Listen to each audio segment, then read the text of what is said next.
why don't we go ahead and Jensen?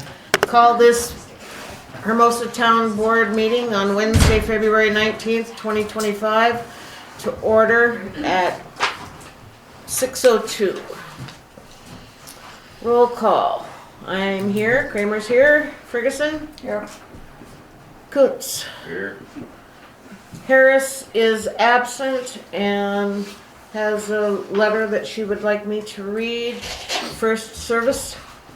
Here. Here, okay. Dear board and public, my doctor has recommended a change in my pain management regimen.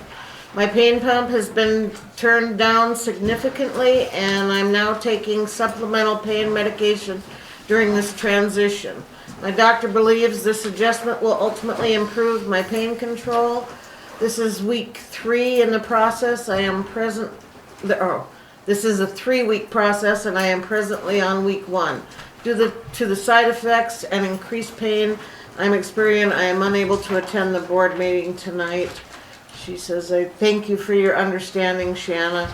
And then there's, if anybody has any questions about the board member attendance and compensation, we do have copies of that.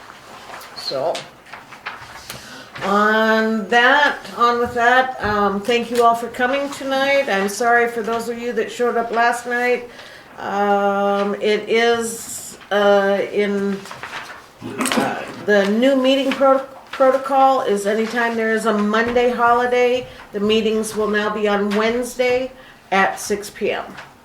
And there are several of those a year, so and I think Terry does have that on the website, and if you want a printout of it, you can just come up here to the office and they'll give you a printout of the meetings. On that, would you please all join me for the Pledge of Allegiance?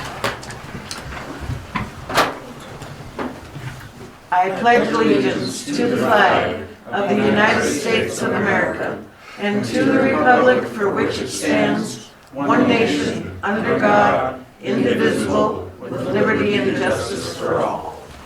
Thank you. And I would like to introduce the 2 young men back there against the wall. They're both seniors at Custer, and they're doing a government thing for their government class. So, Jackson and River. Welcome, guys. Thanks for coming. If you have any questions afterwards, feel free. Okay? All right. Call for changes, a review of the current agenda items. Terry, do we have anything that we need, that you know of that we need to add, or? Nope. Anybody else? Okay. There'll probably be some discussion about meters in my part. Okay, good. Thank you. And Kent called and he slipped on the ice in town in Rapid City and fell in a puddle and had to go home and change clothes. So he will be here. And if you haven't been in Rapid City, it is amazing how many puddles and how messy it really is. It's yucky. So it's going to be yucky for several days too. So, all right. Consent calendar. Approval of the February 4 regular meeting minutes. We're gonna motion to accept the agenda. Oh, sorry, I went right past that, didn't I? Motion to accept the agenda. I make a motion to accept the agenda as stated. I'll second that. Donna and Aaron, thank you. Hello, Kent. Hello? Anybody else have any? I had it, yeah. Nope. Okay. All those in favor? Aye. Aye. Motion carried. Thank you. Now the consent calendar. Approval of the February 4 regular meeting minutes. I have a change I'd like to suggest. Okay.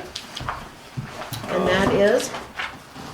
That on the second page, we cross out as allowed by Robert's Rules of Order. It doesn't seem to follow. And then also, on the line below that, we put, in front of behavior, we put continued bad.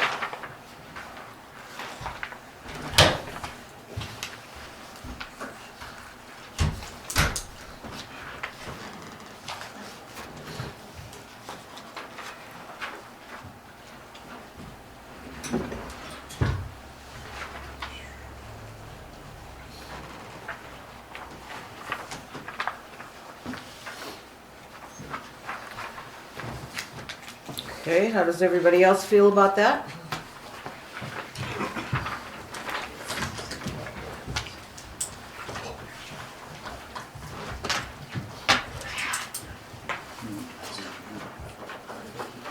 So I guess I'll just make that motion, and if anyone wants To to approve it second- with those changes, Yes, ma'am. okay? Motion's been made by Cal to approve the meeting minutes with those changes that he has suggested. Do I have a second? I'll second that. Okay. There. Any, Deb? Also on the public works, you have Ellsworth provided an update on street maintenance. And he's not on street maintenance. Well, he provides updates on it though, right? On what he had a bid for, yeah, that he put the bid in. Yeah. Chuck is in charge, or whoever is in charge of the streets, so. Is he It working on makes the it sound streets? like he's in charge of the streets, which he's not. So you just think that needs to be worded a little A differently? little different, yeah. Okay. And are you okay with that change being in your motion also? Yeah. So how would you want to reword it then? Update on streets from contracted work provided by Holsworth. Okay.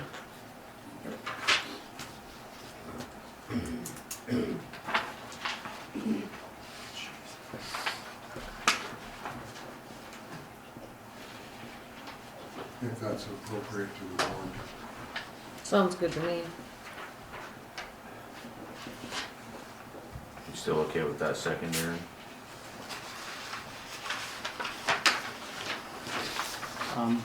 Yeah. I mean, it's, Minimal. yeah.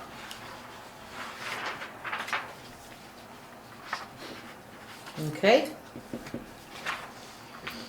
All those in favor? Aye. Aye. Motion carried, thank you. Please notify us if you have a conflict of interest to declare. Town updates. Well, we all know it's been cold, and we all know there have been issues due to the cold, but we will have, in 2 days, things will warm up and we can all be happy again. We're looking forward to that. Town updates. There was some discussion at the last meeting about public works and about the vac truck and who would be running it and who, how we were going to handle that. And I just want to make sure that the public, the citizens, understand that we know as a board and our employees all know that with the changes going on with our sewer system, our new well, the growth in the town, that there is going to need to be some changes with public works. Whether we decide to hire someone as an employee or contract another employee or what, we know that there is going to have to be additions in public works. It is on all of our minds. We all know it has to be done. Chuck knows that something's going to have to be done. And it will be discussed in the near future at work sessions. Anthony will be helping us, of course, with that. He'll have a better idea of what needs to be done with the sewer and the water. And so we know it and we will take care of it. So I just wanted to assure the public of that. Again, I wanted to state on the change in the meetings on the Mondays after holidays. Please note that again. And for now, that's all I have for town updates. Engineer, that brings us right to Anthony. Thank you, Anthony, for coming tonight. We appreciate it. So, first item on the agenda is the Madison well water rights permit. So, I brought the old estimate so we can just compare the numbers. So I don't know if everybody in the packet had this one from Keller. I highlighted it because some of this stuff can come out. So it comes, a new Madison well goes to 2,820 feet, I think. 2,000, yeah.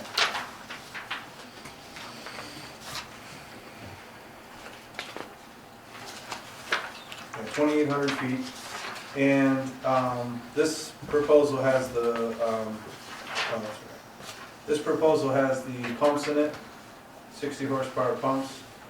So this is basically like turnkey. There's some extra stuff in here like acidizing that is worth $90,000. It's unlikely that we're going to do that. Or we're going to do that. We just put it in there. And then the other aspect is, if you look on, so just to follow along, so like on page 2, 3 down, it says 90,000. That's acidizing. The other aspect is how we pay for this. So if we pay for this with state money, then the last item on the proposal, which is AIS materials, that's American Iron and Steel. We'd be required to buy American Iron and Steel, which is an extra $34,000 almost.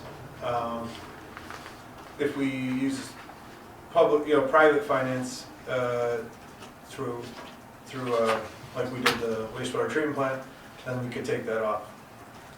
So it's not a huge difference, but it might make sense to go with our alternative financing. Obviously, all the application process and everything, if we do drill the well later.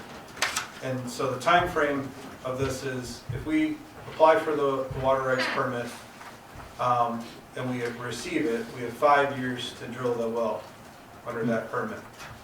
And then we have 7 years to put it into beneficial use, or 2 years after you drill the well. The permit technically is 20 years.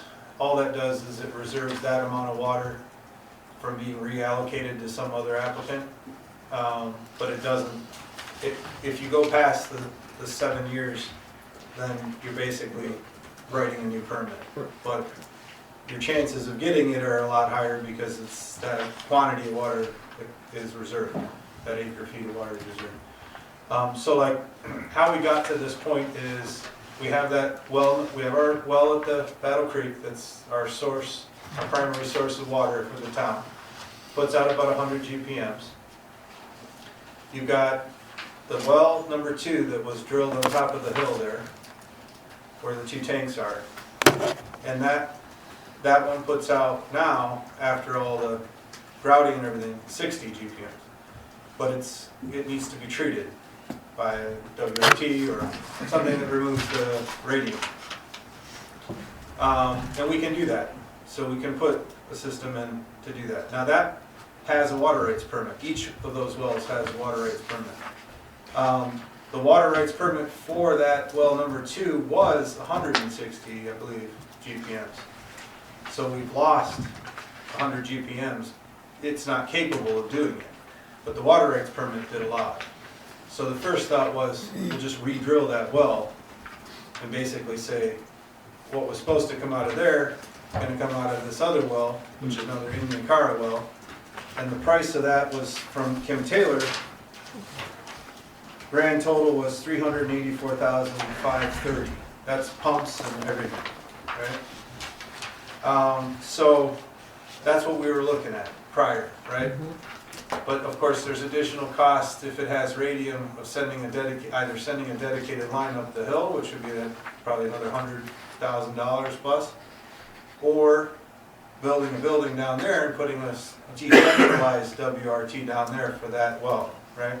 Which should probably be a wash, right? So it's either a dedicated line up to the hill or, but I think if you put the dedicated line up to the hill, you have to put a bigger system on top of the hill. And we don't have the housing, that shed up there isn't big enough. So the alternative was decentralization, So you might have that savings because the building would cost something, but you don't have that,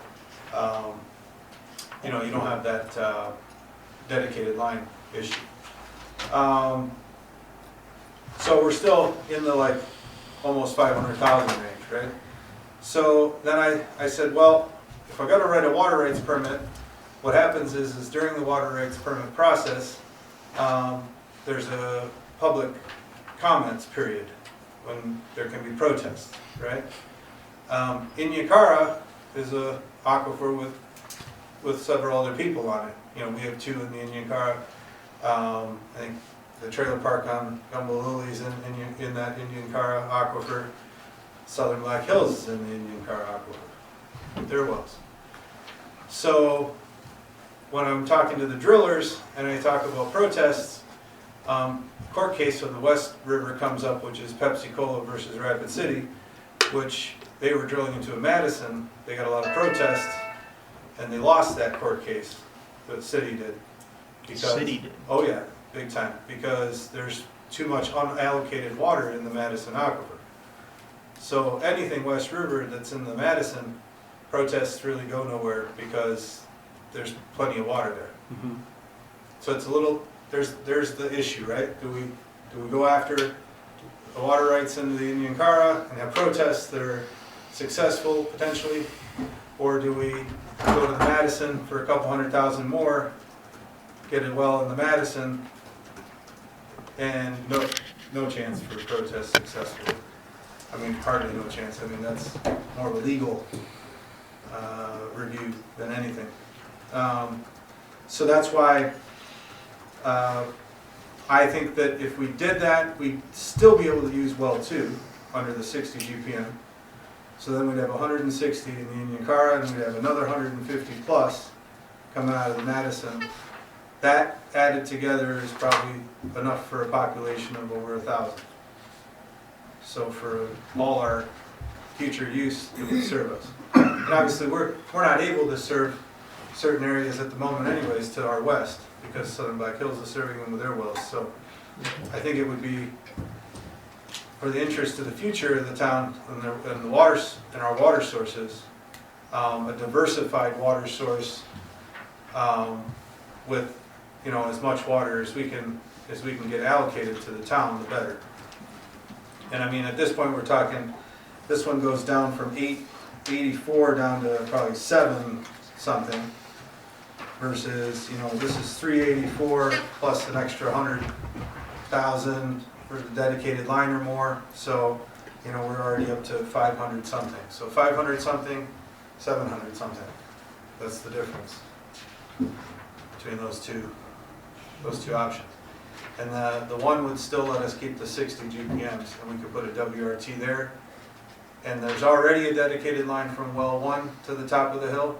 So if radium ever showed up in our well 1, we would be able to treat it with the same system that we would put in for well 2. So it gives us some security there. Do you think there's a significant difference in our radium issues, whether we go with the Madison versus the Yeah, zero. Zero? There's no radium in the Madison. So far, anyways. So far, right? I don't think there ever will be, but it's a totally different geology. It's another 1,600 feet, Yeah. so 1,600 feet deeper. And you were thinking in the same place, drilling it in the same place or somewhere different? So that north tank where we want to put at the entrance of town, it's ideal to put a well next to a tank, because then the well can just feed the tank and be called by the level sensor in the tank. So when I took Albert Keller to check out this quote, I took him to the top of that hill. So, and I spoke to him this morning, and he's coming back to town next Monday. Because I want to talk about how he do setup. Because I want to make sure that when I do that north tank, that I got enough room for him to come in there and drill, and I'm not blocking him or blocking the road access, or I got him too close to power lines, or too close to the side of the hill. So we think we can make it work because he really only needs like 25-foot clearance from his derrick to any structure. So we should be able to squeeze him in. He might have to come in from the backside of Preston's and come up the hill, but they'll be developing that area and there'll be a road there anyways, so we'll have to see, but that's my next step after you guys decide how to proceed with our water rights permit. And so it is a soft commitment because the water rights permit just says that you can amend permits, right? But the water rights permit, which I write, and it takes like 90 days to get one. It basically says, I've set myself up for this section, this quarter section, this 40 acres, I want to put a well in there, and I think it's going to be this many gallons per minute or acre feet of water, and then they allocate it, put your name on it, and then you have 5 years to drill it. Right? Now, if something happens, let's say, projections of development or something happens like that it's not affordable, then it'd just be a matter of having to rewrite that. But you've got it saved. And then the next step after that is the financial evaluation, right? So then it's, do we pencil the Madison well in our water rates, and how do we pencil it? When does that come into our rates? You said 1,600 feet deeper? Yeah, 2,800 feet. How big of an impact, with this geology, how big of an impact is that going to be on our success rate, I guess I should say? Oh, I don't think there's a question Not- that he'll be successful. Yeah. He's got a Halliburton rig. Does a mud rotary system up in the back end, so they assemble the rig on site. So it's a pretty big outfit. Yeah. Okay. Questions from the board? Any more questions? Go ahead. Yeah, so I know when we were talking about wells before, you mentioned the Madison is hot water in there, and that was one of the positives with going with Indian Care before. And so what's your opinion on that now?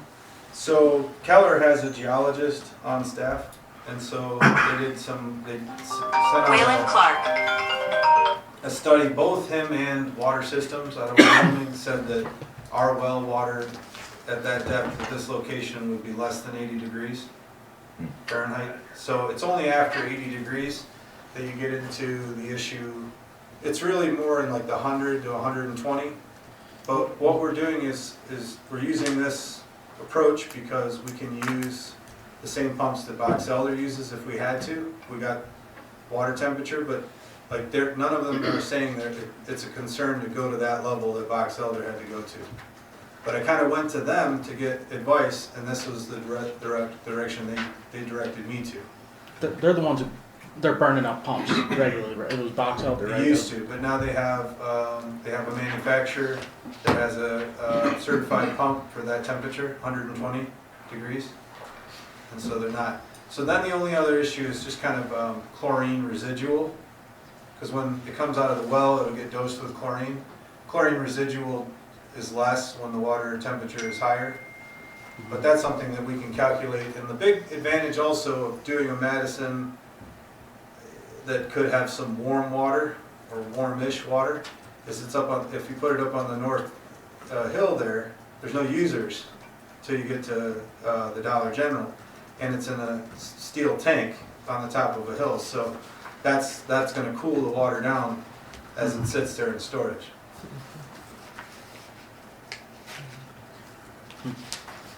Yeah, so I'd just like to do kind of a quick recap between the two options. So for either of the options, we have 5 years to drill the well after the permit is approved, and then 2 years after the well is drilled to put into beneficial use for either one. Correct. For the North Water Tower location, drilling a well to the Madison there on this quote's about $885,000. So almost, 120 shy of a million give or take. But there's already a dedicated line going there with the north Yep. water line that's already in the ground. If we drill it down on 3rd Street into the Indian Cara, which by the way, the Madison has no radium and no radionuclides Nope. that we have to worry about. If we go down into the Indian Cara on 3rd Street, it's gonna be roughly 500K with the well and the dedicated line that we have to go up to the hill to that WRT, which Yep. you think will be required for that. Is that correct? Yeah, oh yeah. I mean, well, if it replaces well 2, the issue of not doing a WRT is that we do get radium that comes up in our well 1, but only during certain seasons. It's like maybe during droughts or Yeah. something that in the geology in certain times of the year it will show up. So having a WRT was always on the radar. It's just the size of that WRT and the building to house Yeah, I'm operating under the assumption that we will do a WRT at some point up there. it. Yeah, it's kind of we're stuck. So, but if we do, so there's actually more cost involved with the 3rd Street well than just the 500K because we have to upsize the WRT in order to use that well.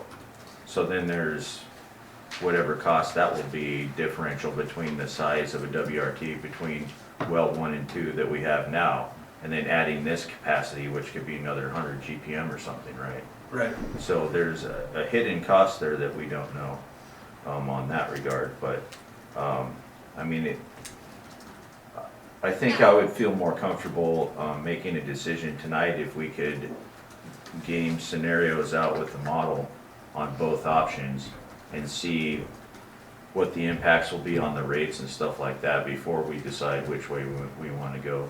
And I mean, once we divide it out amongst all the citizens and then purportedly how many new citizens we'll have, we may find that the increase is kind of a wash because it's not that much per person. Mm-hmm. But in my view, in my opinion, I think that we should kind of proceed a little more slowly on this and then do a little more due diligence in that regard, so. Okay. Yeah, we can run these numbers in Waterworks. I like that idea. Okay. Kent, did you have something? No. Okay. Dan? Yes, please. If anybody's more excited about a Madison well, it's always been me. And when we went in and went for the 2.2 million, that was our whole base, was to do the Madison. And we had the location, which to me, Kim Taylor is probably one of the best experts in the area for them because he's drilled the most. And 2 miles, 1.5 to 2 miles off of 79 is where you're gonna hit the best water and the best production wells. And he's had every geologist and he's drilled from the Spearfish to Hermosa water users and knows, from Hart Ranch to everybody else, City, Rapid City, what he's drilled and what he's had for performances on every one of them. So my concern, the big one, number one, is Southern Black Hills Water. We have no ability to go out of our municipal boundaries. That really is difficult for me to grasp spending that kind of money on something when we're only gonna serve our citizens and the burden's gonna be put upon our citizens for that portion of it. Don't get me wrong, the Madison is a phenomenal deal. Number two is with all the projects we've got going on, I fully feel we need to still do the WRT treater number 2. And then as we stated, with the 2 wells, we'll service what we have right now. Number 3, I think Anthony's first option with the India Cara down here was phenomenal. I know the cost there and what we have, but I'm really on board with that because it's gonna service us. Number 4, we're doing the tower, the infrastructure portion of it, which is awesome. Number 5, we're doing the lagoon. Number 6, we're doing Apple Springs. So we've done a lot and put a lot on our plate. So to go to that next level with this on top of all of that, to me puts a burden, well, once again, on our users. And yet we need to be able to satisfy our users with our water sources, and the WRT is gonna do that, as well as the booster. And I think every bit of that on the tower is gonna satisfy the west side. Everything that Anthony has done is a fabulous plan. And he's got our needs within our municipality well covered, and the west side for pressures, and what we're gonna do with our next 40, 50 units in Carriage Hills. So we would have enough to satisfy that. If we're gonna spend extra money, then we just about need to hire that attorney and go after that federal appeal and reverse the appeal that we had on Southern Black Hills Water that we should have done in the very beginning, and get our ability to service in our 3-mile jurisdiction. When we've got 2 other developments right at our doorstep and we're missing out on them. We're gonna get to serve them sewer, but we're gonna miss the water. So that makes it very difficult for me to see us venturing into this venture and taking that situation. Everything about the driller, the mud development, the 80-degree water is a concern. They do have the pumps that will handle it, but it is more maintenance, no matter how you look at it. It's harder on your infrastructure, harder on everything else. That's why when Linda and I looked at the Madison across the road and with Taylor and the other board, was that purpose, that it's just easier on everything. You know, you look at Hermosa water users and they've replaced that pump once in all the time they've been there. So that's just my opinion. Thank you. Thank you, Dan. Anybody else in the audience? Chuck? We have to keep in mind that this #1 well down here has exceeded in the past for radium. Yes, it is. Now I'll do some trickery, and one thing or other, we're in compliance at this point, but that doesn't mean that the idea of having this WRT big enough to handle this well down here, because depending on the amount of pressure we put on this well, usage-wise, we could very well be in non-compliance again. We've been in compliance for about 6 months. And they have told us from the quarterlies to once a year.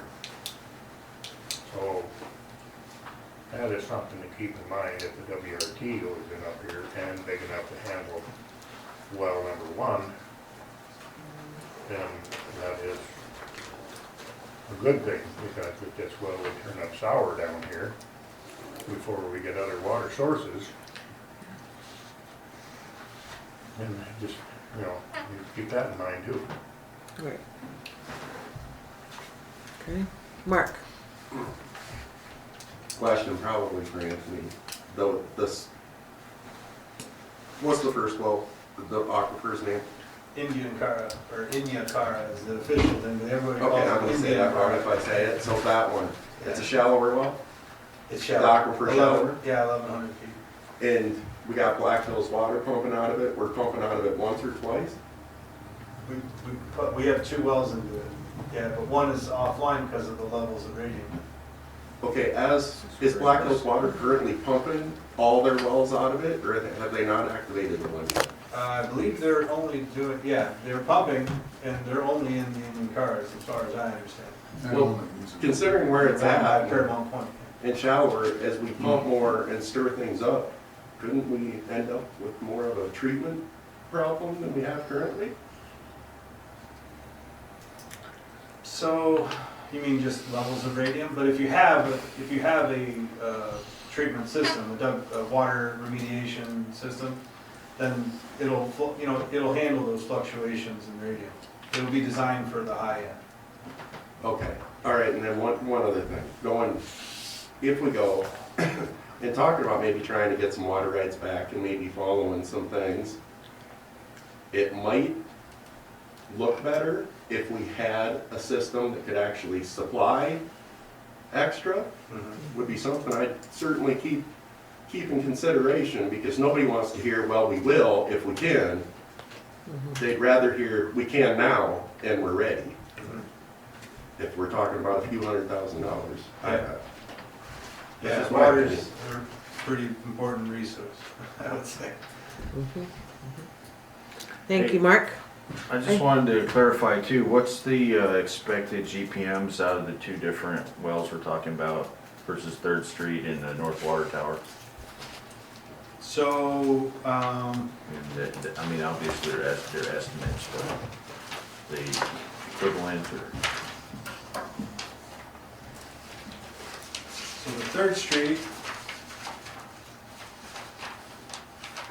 was 150 GPMs was our expected flow rate at 1,000 feet. And then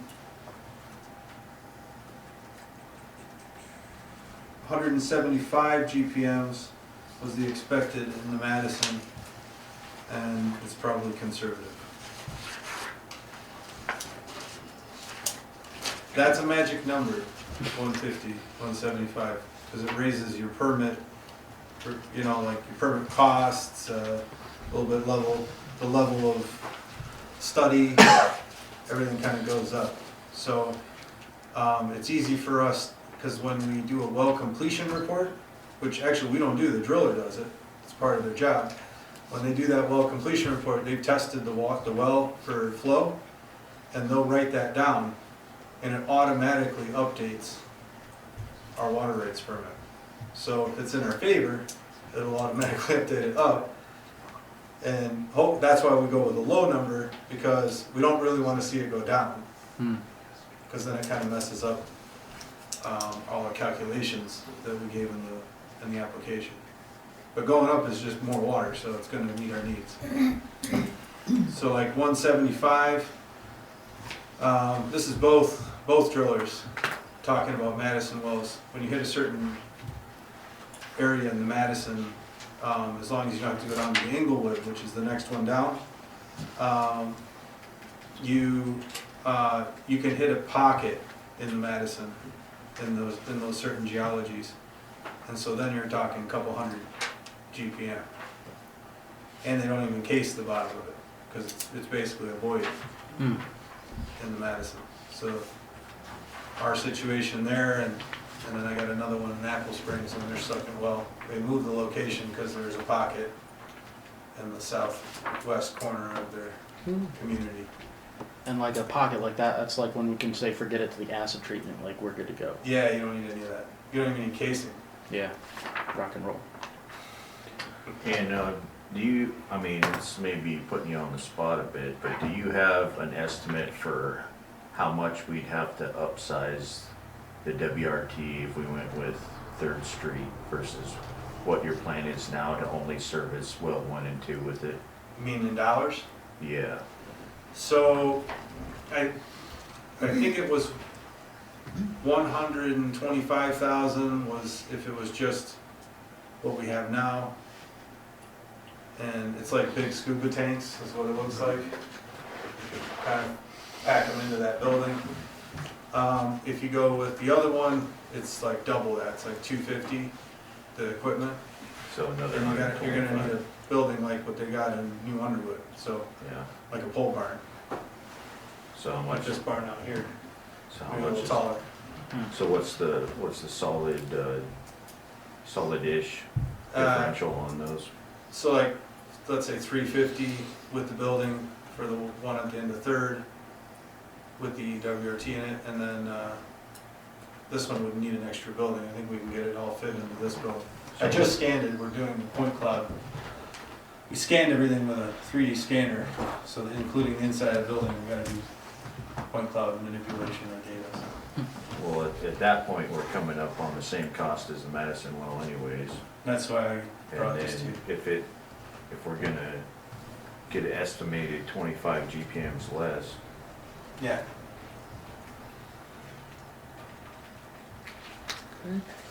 Dan, you had another?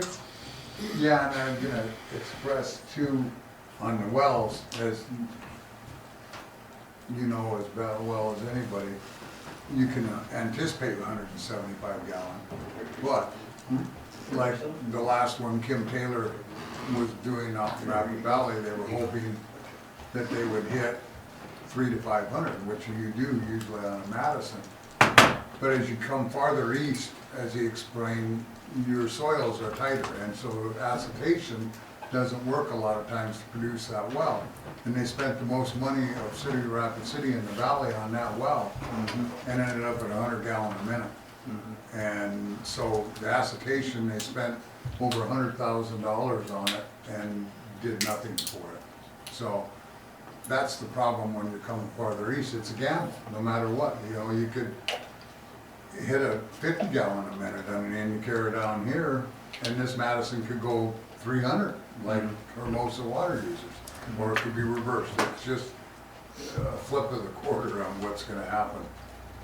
Yeah, there's definitely a little bit of a range when we're talking about drilling wells we have to maintain.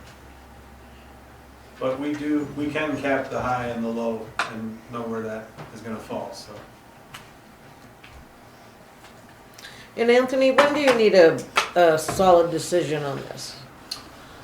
Now? No, I think it's fine if we run these scenarios, and I'll read back my notes on that. Okay. So, we'll prepare a presentation of Waterworth with a scenario where we just do a WRT well number 1 and 2 only, so what we have drilled already, Mm-hmm. what that is gonna run. And that's with the other remaining things we have to do, like the boosters and stuff, so like minimum, right? Status quo kind of. And then number 2 scenario would be number 1 scenario plus the well at the end of 3rd Street into the Indian Cara, which is the Taylor quote, Taylor drilling quote. Has everybody seen that quote? If not, I've got a copy. Get you guys copies. And then the 3rd scenario is the number 1 scenario plus drilling a well into the Madison. And it doesn't really matter where, but because there's no radium issue, so, but we're thinking at the next to the north tank. And then all include Baker Hughes pumps, which are the ones Box Elder uses. I think taking the acidation out and all that stuff and putting Baker Hughes pumps in is going to be basically the same. So I don't think it's going to go above this number, even with hot water and Baker Hughes pumps. Because those can run warm and run hot. And that's it. Those are the 3 scenarios I was going to run. I could do a presentation here, either in a council meeting or work session. Okay. Cal, you're good with that? That's what you wanted? Okay. And Aaron, yep, Yeah, I think it's, all right, Yeah, I mean, it'd be the very next meeting we can do. It won't take us long to put it together. all right. Sounds good. Sounds good. Thank you. Dan? Were you gonna put the user fee Yep. in that then too? Yep. Yeah, and yours is, we did a presentation for our division in Florida today using Waterworth. And the Waterworth guys had their own little demo, right?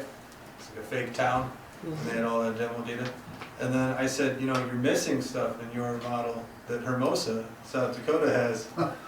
And we pulled up their model, our model, and showed them in the rates. We have actually a rate schedule that breaks down all the rate users by, you know, commercial, out of town, in town.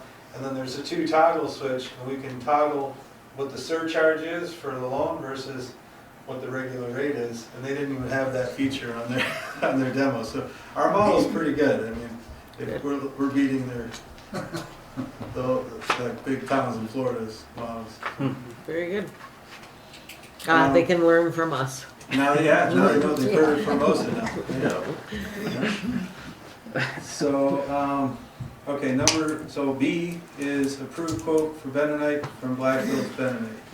So, I'd like to say approved budget because since the time of this quote from Black Hills Bentonite, another company in Hewlett, Wyoming, has given basically a price of I think it was $87. The other one was like 86 point something, I think it was, turned out to be, per ton.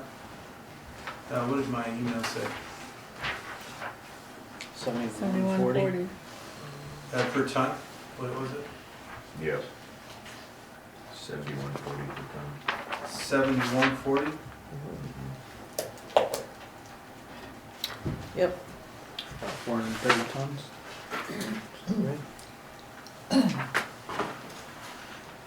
yep, 430 tons total expected.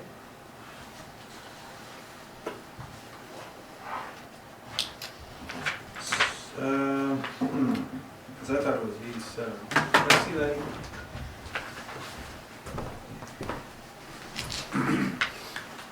Maybe that includes the bag price, as well as the 23 bucks a bag.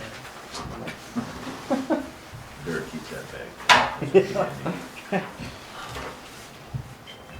Car covers. Always in the store sand, salt. On the car control plan, you said that you need the lawyer out to repeal what?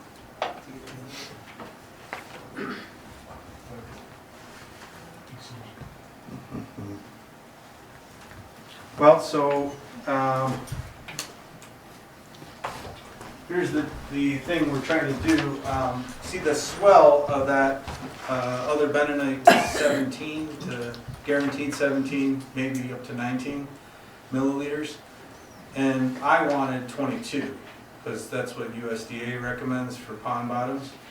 So it was like, we can make that work, but our lab in Lincoln will do, we basically create 2 samples that represent the whole ponds, the same layers and everything.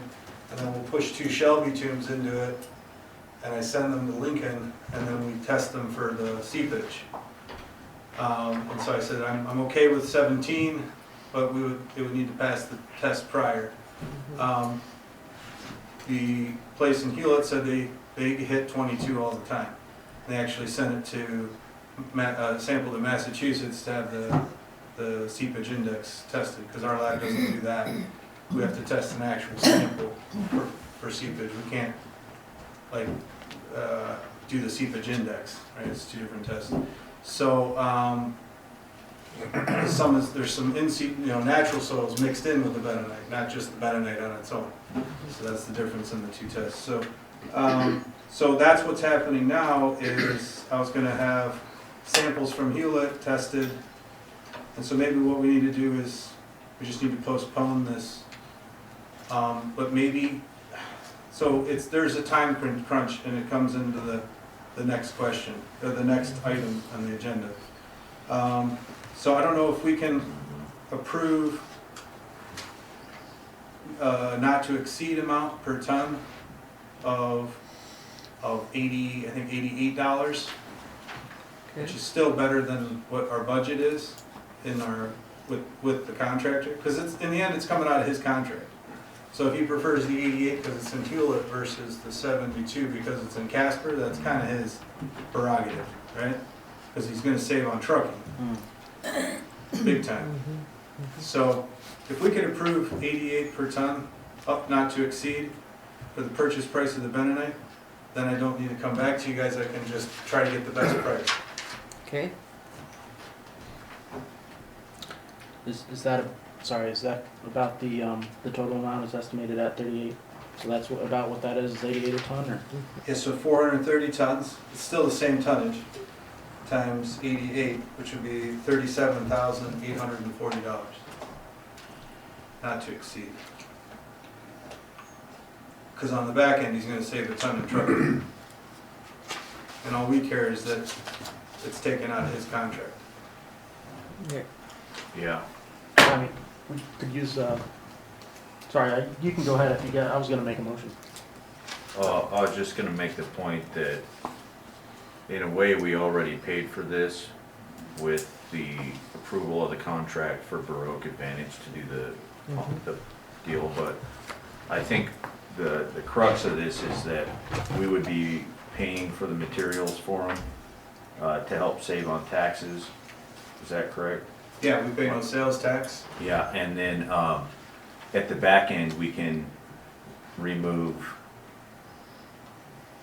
either apply it to any change orders that there may be, or we can remove that amount from the final bill that we'll pay to them. Correct. So really, it's gonna be a wash either way, it seems like.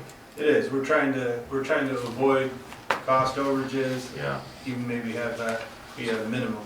Right, so even if we go with the 88 per ton, if it saves him time and energy and trucking, he can likely get this done sooner. Mhm. And then at the end of the day, we'll just take more money away from the final bill to cover it, if need be. Right. So I would be fine either way, so I'll let Aaron make his motion. Thank you. Go for it. Yeah, just to make sure we got this, Anthony, I'll make a motion to approve the purchase of the bentonite up to, but not to exceed $88 per ton. Correct, And with Anthony having authority for to, 430 tons. for 430 tons, with Anthony having the authority to negotiate that on our behalf. I second it. Okay, motion's been made and seconded. And I'm just gonna say that I'm sure you're very good with this. A better bentonite, if we can get it, is better anyway, correct? Yeah. Okay, all right. All those in favor? Aye. Motion carried, thank you. Okay, this is one where I need a visual aid. Okay, Nice. Microsoft Paint.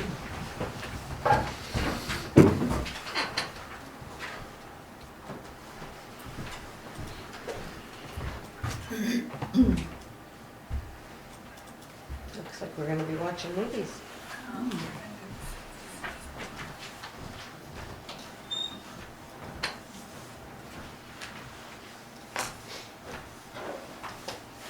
Popcorn.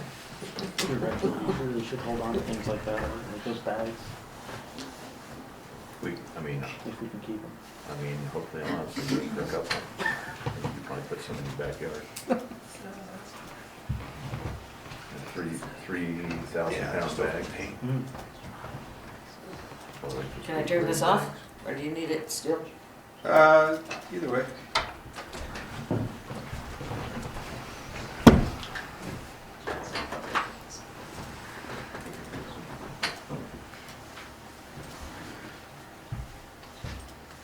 So we're gonna see the artistic skills of an engineer, is that what we're gonna do?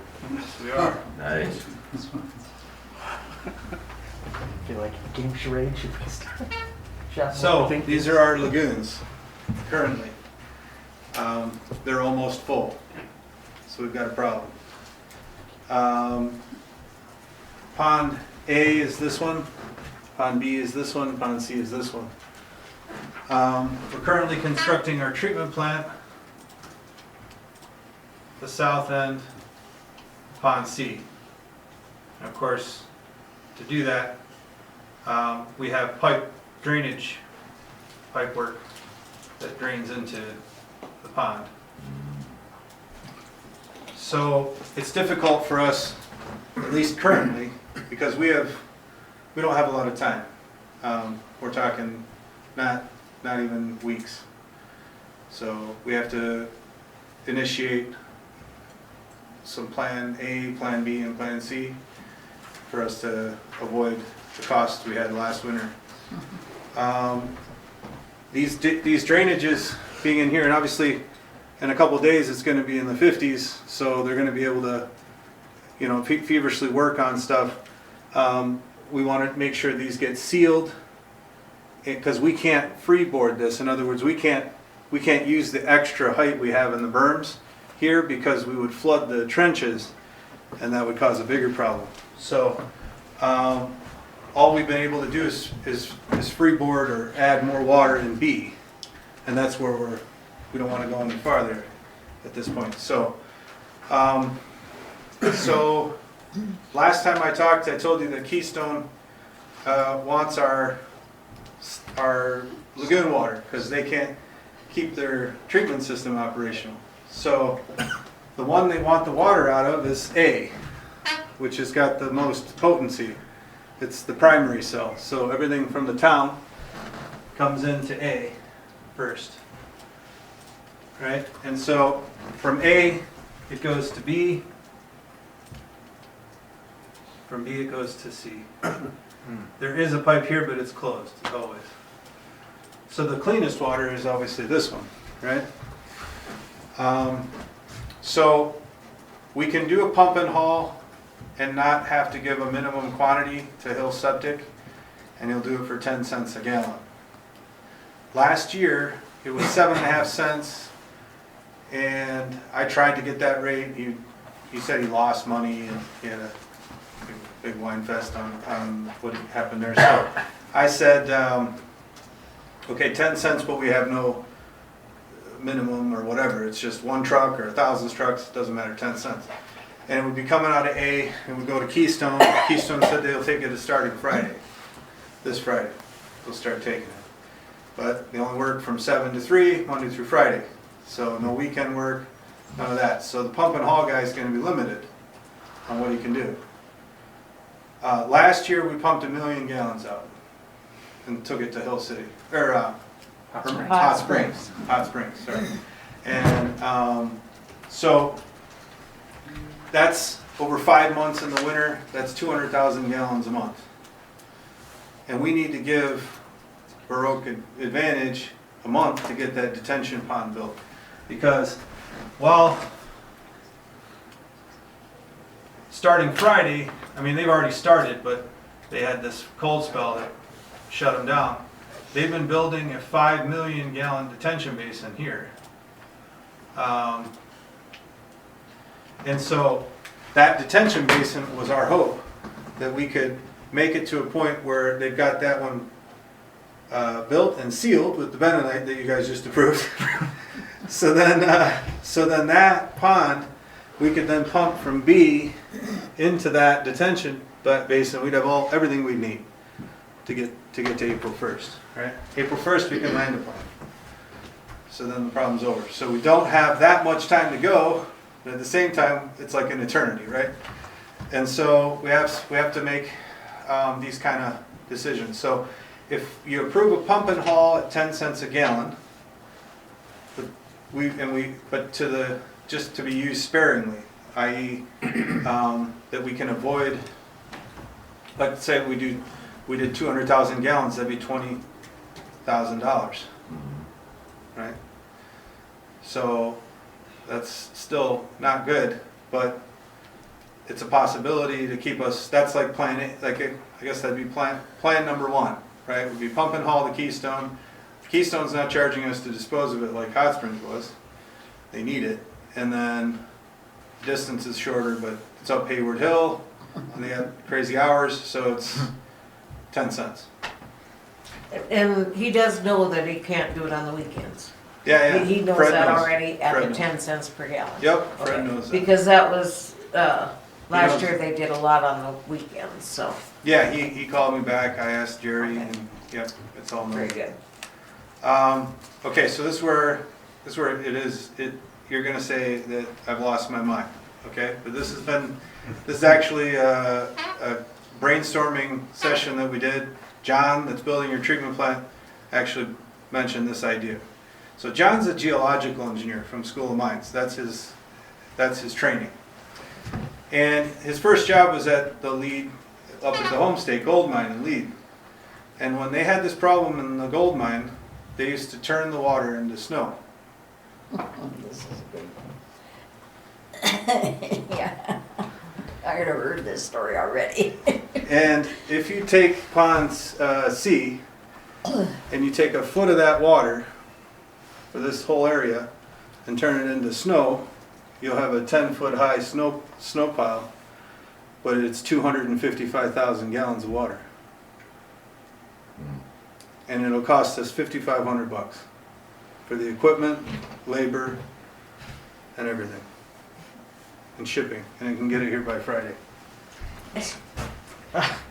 I want to know how DNR feels about that. I mean, I don't seriously. want DNR to care. Okay, all right. Because it's within the berms, and here's the other aspect.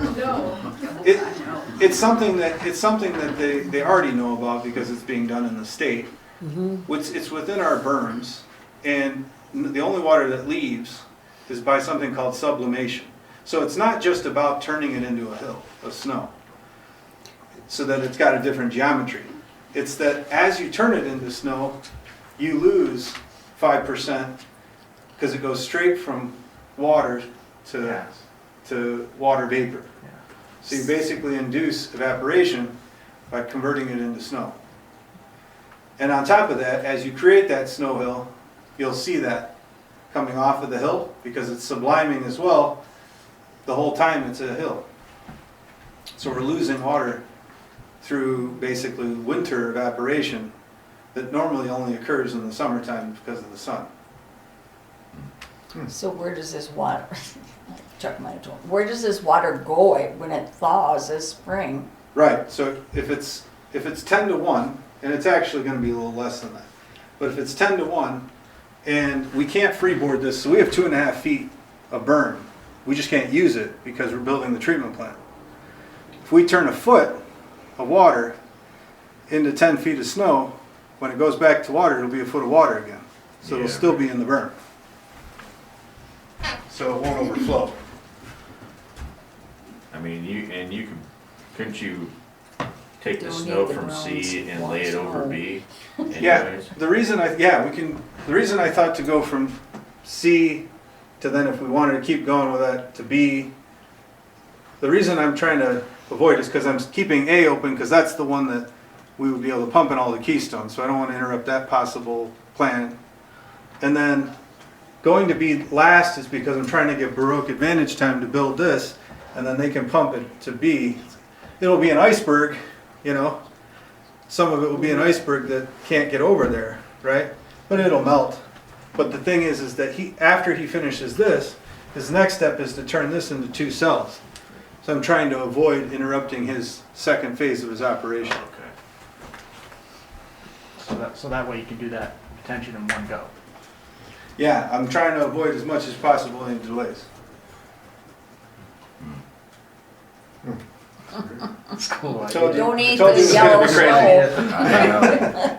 There's the obvious joke right on it. Well, it's probably not gonna be just yellow.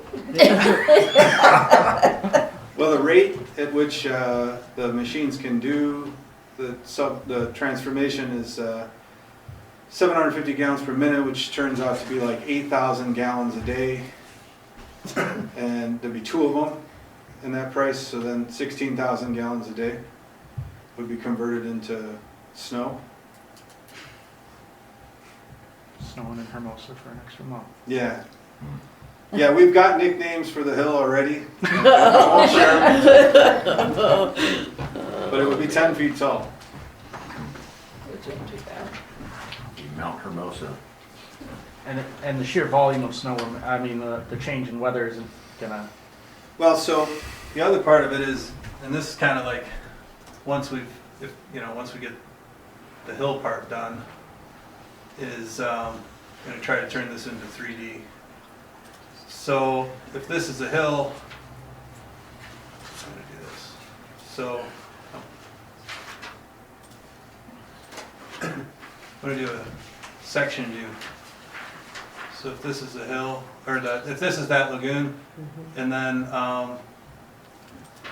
we got the mountain on top of it that's snow and ice, and we can't, we've got our freeboard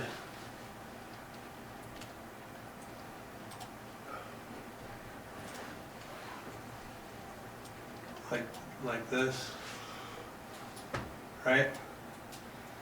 What I can do at that point is that I can let some water out of here into here, and basically it would raise this up so that I can get some more out of this pond without flooding our treatment system construction.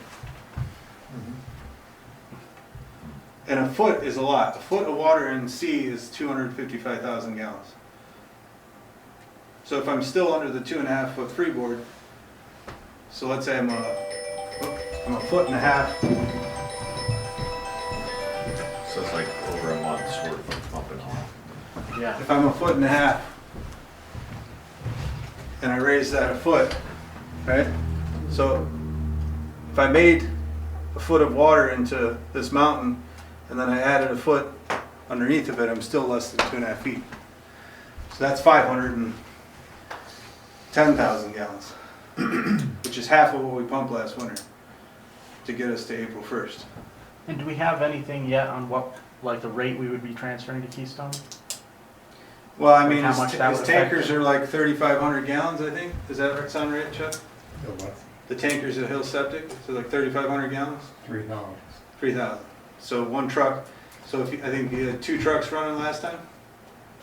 And actually 3 and 4. 4 trucks? There was 3 running most of the time. So if he did that, he'd be doing 9,000 a day. Almost as much as we can turn into ice. So then it's almost like we're buying 2 months. Yeah, Keystone well- deal and this. so here's the thing. I can't build the snow hill when it goes above 29 degrees Fahrenheit. And we've got some of those days coming, but not many. So those days, I would suggest we pump and haul at 10 cents out of A. And then the day, anytime it turns less than 29 degrees, including nights, I would build the hill. So if you're gonna build the hill at night, which almost all the nights in the next 10 would probably cover that temperature, are you gonna have to be out there watching it? No, so once we set it up, it'll shoot out 30 feet. So it's just like the snowmakers up in Terry Peak. And so you just set them up, and then when you come back in the morning, it'll be a big mound 30 feet out. There's 2 And of how them. much is this gonna cost? This, to make the snow is $5,500, including labor. Versus 20,000-ish. For the same volume of water, 25,000. 25,000 for the 10 same volume cents. to pump and haul, so we're saving 80%. Yeah, pretty much. If we, Kind of a little bit of a no-brainer, financial wise, you know? what a very odd, Yeah, So, Who are you pointing to? no, I'm talking, and then I'll call. So is your intent to build this igloo in Pond B, not outside? C. You're gonna build it on the west side of C. No, this is basically It's a a section. cross-section view of this. I see. So this would be the igloo, if you will. I was of the assumption when we talked earlier, you were gonna Yeah, yeah. build the igloo in B. Yeah, the reason I didn't want it is it's, you know, if it takes a while to melt it, now Baruch Advantage has got an igloo in their lagoon they're trying to work on. So I'd rather not go there if I can help it. Okay, my question is, and I know we have to take care of ourselves and our citizens first, but Keystone needs it, but they can't haul it themselves, is that correct? Right, so, I mean, if it was for their needs, it would never match the volumes that we need to send them. Right, because Okay. they're just dumping soybean meal into their treatment system to keep it alive, to feed the bugs. So they're saying, well, send us the equivalent in Lagoon A water, Gotcha. and we'll pay the trucking fees. So they're just penciling it for the little bit of soy. Now, when they had that situation where they lost all their bugs because the chlorinated pool got dumped in, well, then they would need big volumes, right? Because they're trying to get their treatment system back. But that doesn't happen unless it's an emergency. But they like the idea that they're set up with us to do that. But once it goes over their immediate needs, then the price is on us. Okay. But they'll take it. What's good is I think correct me if I'm wrong, Terry, Hot Springs charges for disposal, didn't they? Yeah. Yes. On top of that. Mhm. So we're saving that completely. Right. and it's closer. Yeah, it's closer. Other than the hill. I was talking about that earlier, that is Keystone gonna absorb the cost of hauling this to their $300? I think I can get them to do a little bit, but I think it's not a lot compared to what we need to send if we were gonna just pump it all. They're not gonna pay 20 grand, I think. No. How bad do they need it? Well, they'll throw soy meal in, and I don't know how soybeans are, but they're not as much as they should be, or I'd be a farmer, not an engineer, because I came from a farm. Right, They right. can't feed us, we had to go get college degrees, so. Okay. Cal, you had something else? I was just gonna ask about what Chuck was talking about. I mean, why should we foot the bill to send it to them if they need it so bad? You know, we should split the cost. They pay 5 cents and we pay 5 cents Yeah. a gallon to haul it. I can talk to Jerry, I'm sure I probably have to go to their council, but Yeah, I mean, I didn't have to go to their council to get them to take it for free. Do you have figures on what they act, like what they need as far as being I able can to get 'em. sustain? 'Cause I I can think get that's the idea is like, they need like a baseball and we're giving them a 5-gallon pail. Yeah. no, I understand that, but whatever we send to them, they should help get it up there. You So know, I say, how bad do they need it? You know, Right, Yeah. exactly. They, in the first go around, they were willing to pay to get it. yeah, and then the other thing is, what's the cost differential between hauling to Keystone or hauling to Hot Springs? Is it still that same 10 cents? Or is it the 10 cents plus disposal fee at Hot Springs? It would be, I don't know what Hell Septic will change the rates to go Yeah. back to Hot Springs, but it would be whatever that is plus the disposal fee at Hot Springs. Well, so if Keystone only needs so much, then where are we gonna put the rest of it? If they say. No, they'll we're take full up? everything we'll give them. They just don't Don't really wanna need pay, yeah, don't need everything. everything. Yeah. Oh, Right now, so anyway. just dump it up in their pond or something? Yep, they have aeration basins. But that doesn't help us, because we need to be on this Yeah, it's- now. Yeah, like the Hot Springs thing is almost a non-starter because Keystone's already approved us as of Friday. Hot Springs, I guarantee you, will want a city council meeting, because it doesn't have anything to do with them, so. Aaron, What sort of time frame on the snow machines? Is this a pretty Friday. quick? Friday. You be making snow, like as soon as the Around temperature drops snow. again, As soon as you drop again, overnight this weekend, you could be making snow. yeah. As long as it's less than 29 degrees Fahrenheit. Don't eat the yellow snow. so Saturday is 21 at night. This is what this says, anyway. Yeah. And Sunday is 30 at night. And then you're a few days until you're back to 30 and then 28 and 29 by this. I would say that we probably need a good thermometer down there. The actual, Yeah, 'cause, you get I mean, this wind is, chill. Yeah, that's, this is miles away where this is at, you know, That's actually. true, that's wind chill will be in our favor too. So, okay, well, I never heard of such a thing, I have to tell you. And I don't know that. I asked him what he was smoking when. Yeah, did you? Okay, thank you. I didn't have to say it, thanks. Standing too close to the snow. Yeah, yeah. I don't see where we have too much for choice. Yeah. Well, it sounds like I mean, it's cost savings, it's, you know, it So kind of who we sounds get like a the machine? no-brainer. Who we getting the machine from? So John Burkhart found the machines because he was working, they were using the same setup up in Lead Didn't leave. at the gold mine. So he can deliver it El Pronto? Yeah, it's brand new, so it'll belong to us. We can do Oh, it. so we'll own it? We'll own that, yeah, we'll own it. Ah, And he said he'd buy one back. Make a sneeze slope if we went to. so we can make a Make a snow hill and for the kids Yep. in the wintertime. Yeah, the Pea source- water. The source water would be different, but yeah. Well, yeah, source of water would be Well, different. once it's treated, right? Yeah, Yeah. once it's treated. Okay, excuse me, Mark was next. There's a headline for you. I told her when we came in that she was gonna do a headline. I heard that and I wondered what it was about. Yeah, Mark, excuse me. Just a question because of the town. Uh-huh.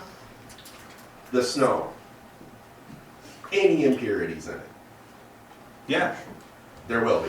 well, whatever's in C, but it'll stay in C. But you're still shooting it up into the air to settle into the pond, right? Well, the water that evaporates separates from the contaminants. through The only reason I evaporation. say this is there's gonna be 3 or 4 people in town that see snow shooting up in the air that are gonna be on the phone to anybody they can talk to. I can promise you. We've seen it, we've been through it. Yes. So if that snow if somebody got the sample of it and tested it, what would be in it? It'd be the same as the sample of the Lagoon Sea, which at this time of the year, there's no E. coli because it's too cold. So, you know, it would be, it's like the antidote when I was growing up and along the river with Canada. They'd say, shut the water plant down. There's been a spill in Canada. And then we'd say, okay, and they're like, and then test. And we'll say, test for what? And then they won't tell us because then we'll know what they contaminated our river with, right? So you got to ask what test to do.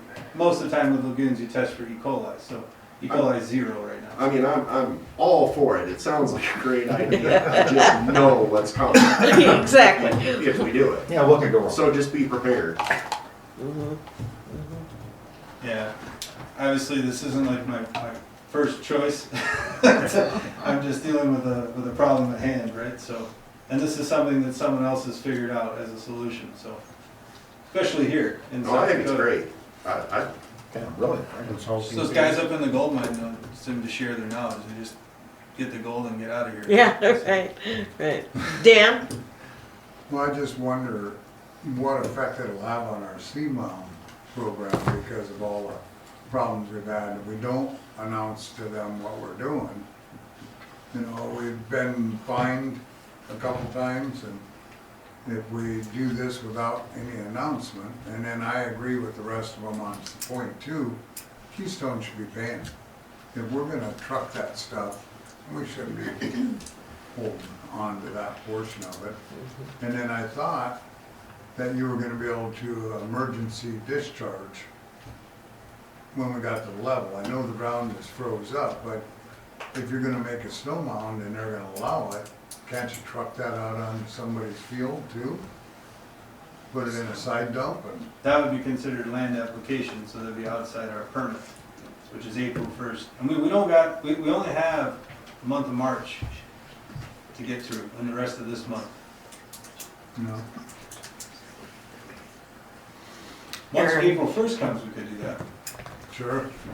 I mean, we're not actually moving anything, taking anything away, putting anything in. We're just changing the phase of water Correct. from one to another. Yep. I doubt there's even anything out there to address this. That's like, Yeah. there's probably no regulation that has any So before I oversight or something Yeah, like before I decided to bring this to you, I called our Pennsylvania office because they're all wastewater engineers, and I was with them in Kansas Thursday and Friday. And I said, I need to bounce an idea off you because I want to know if it sounds crazy, right? And I told them, Yes, it that is. it's cold in Pennsylvania too. And so they said that it would be within because there's a 0 discharge, you're Right. still within your permit. Nice.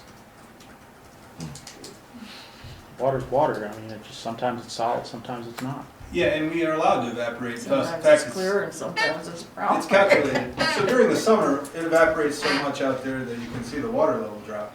Yeah. So, Okay, go ahead. Sorry, just really quick. So would we own this equipment then? So we'd have it. I think we're good for a motion, Yeah, we can make a snow sledding hill for the kids. Or whatever, you know, in the winter. Not out of that water.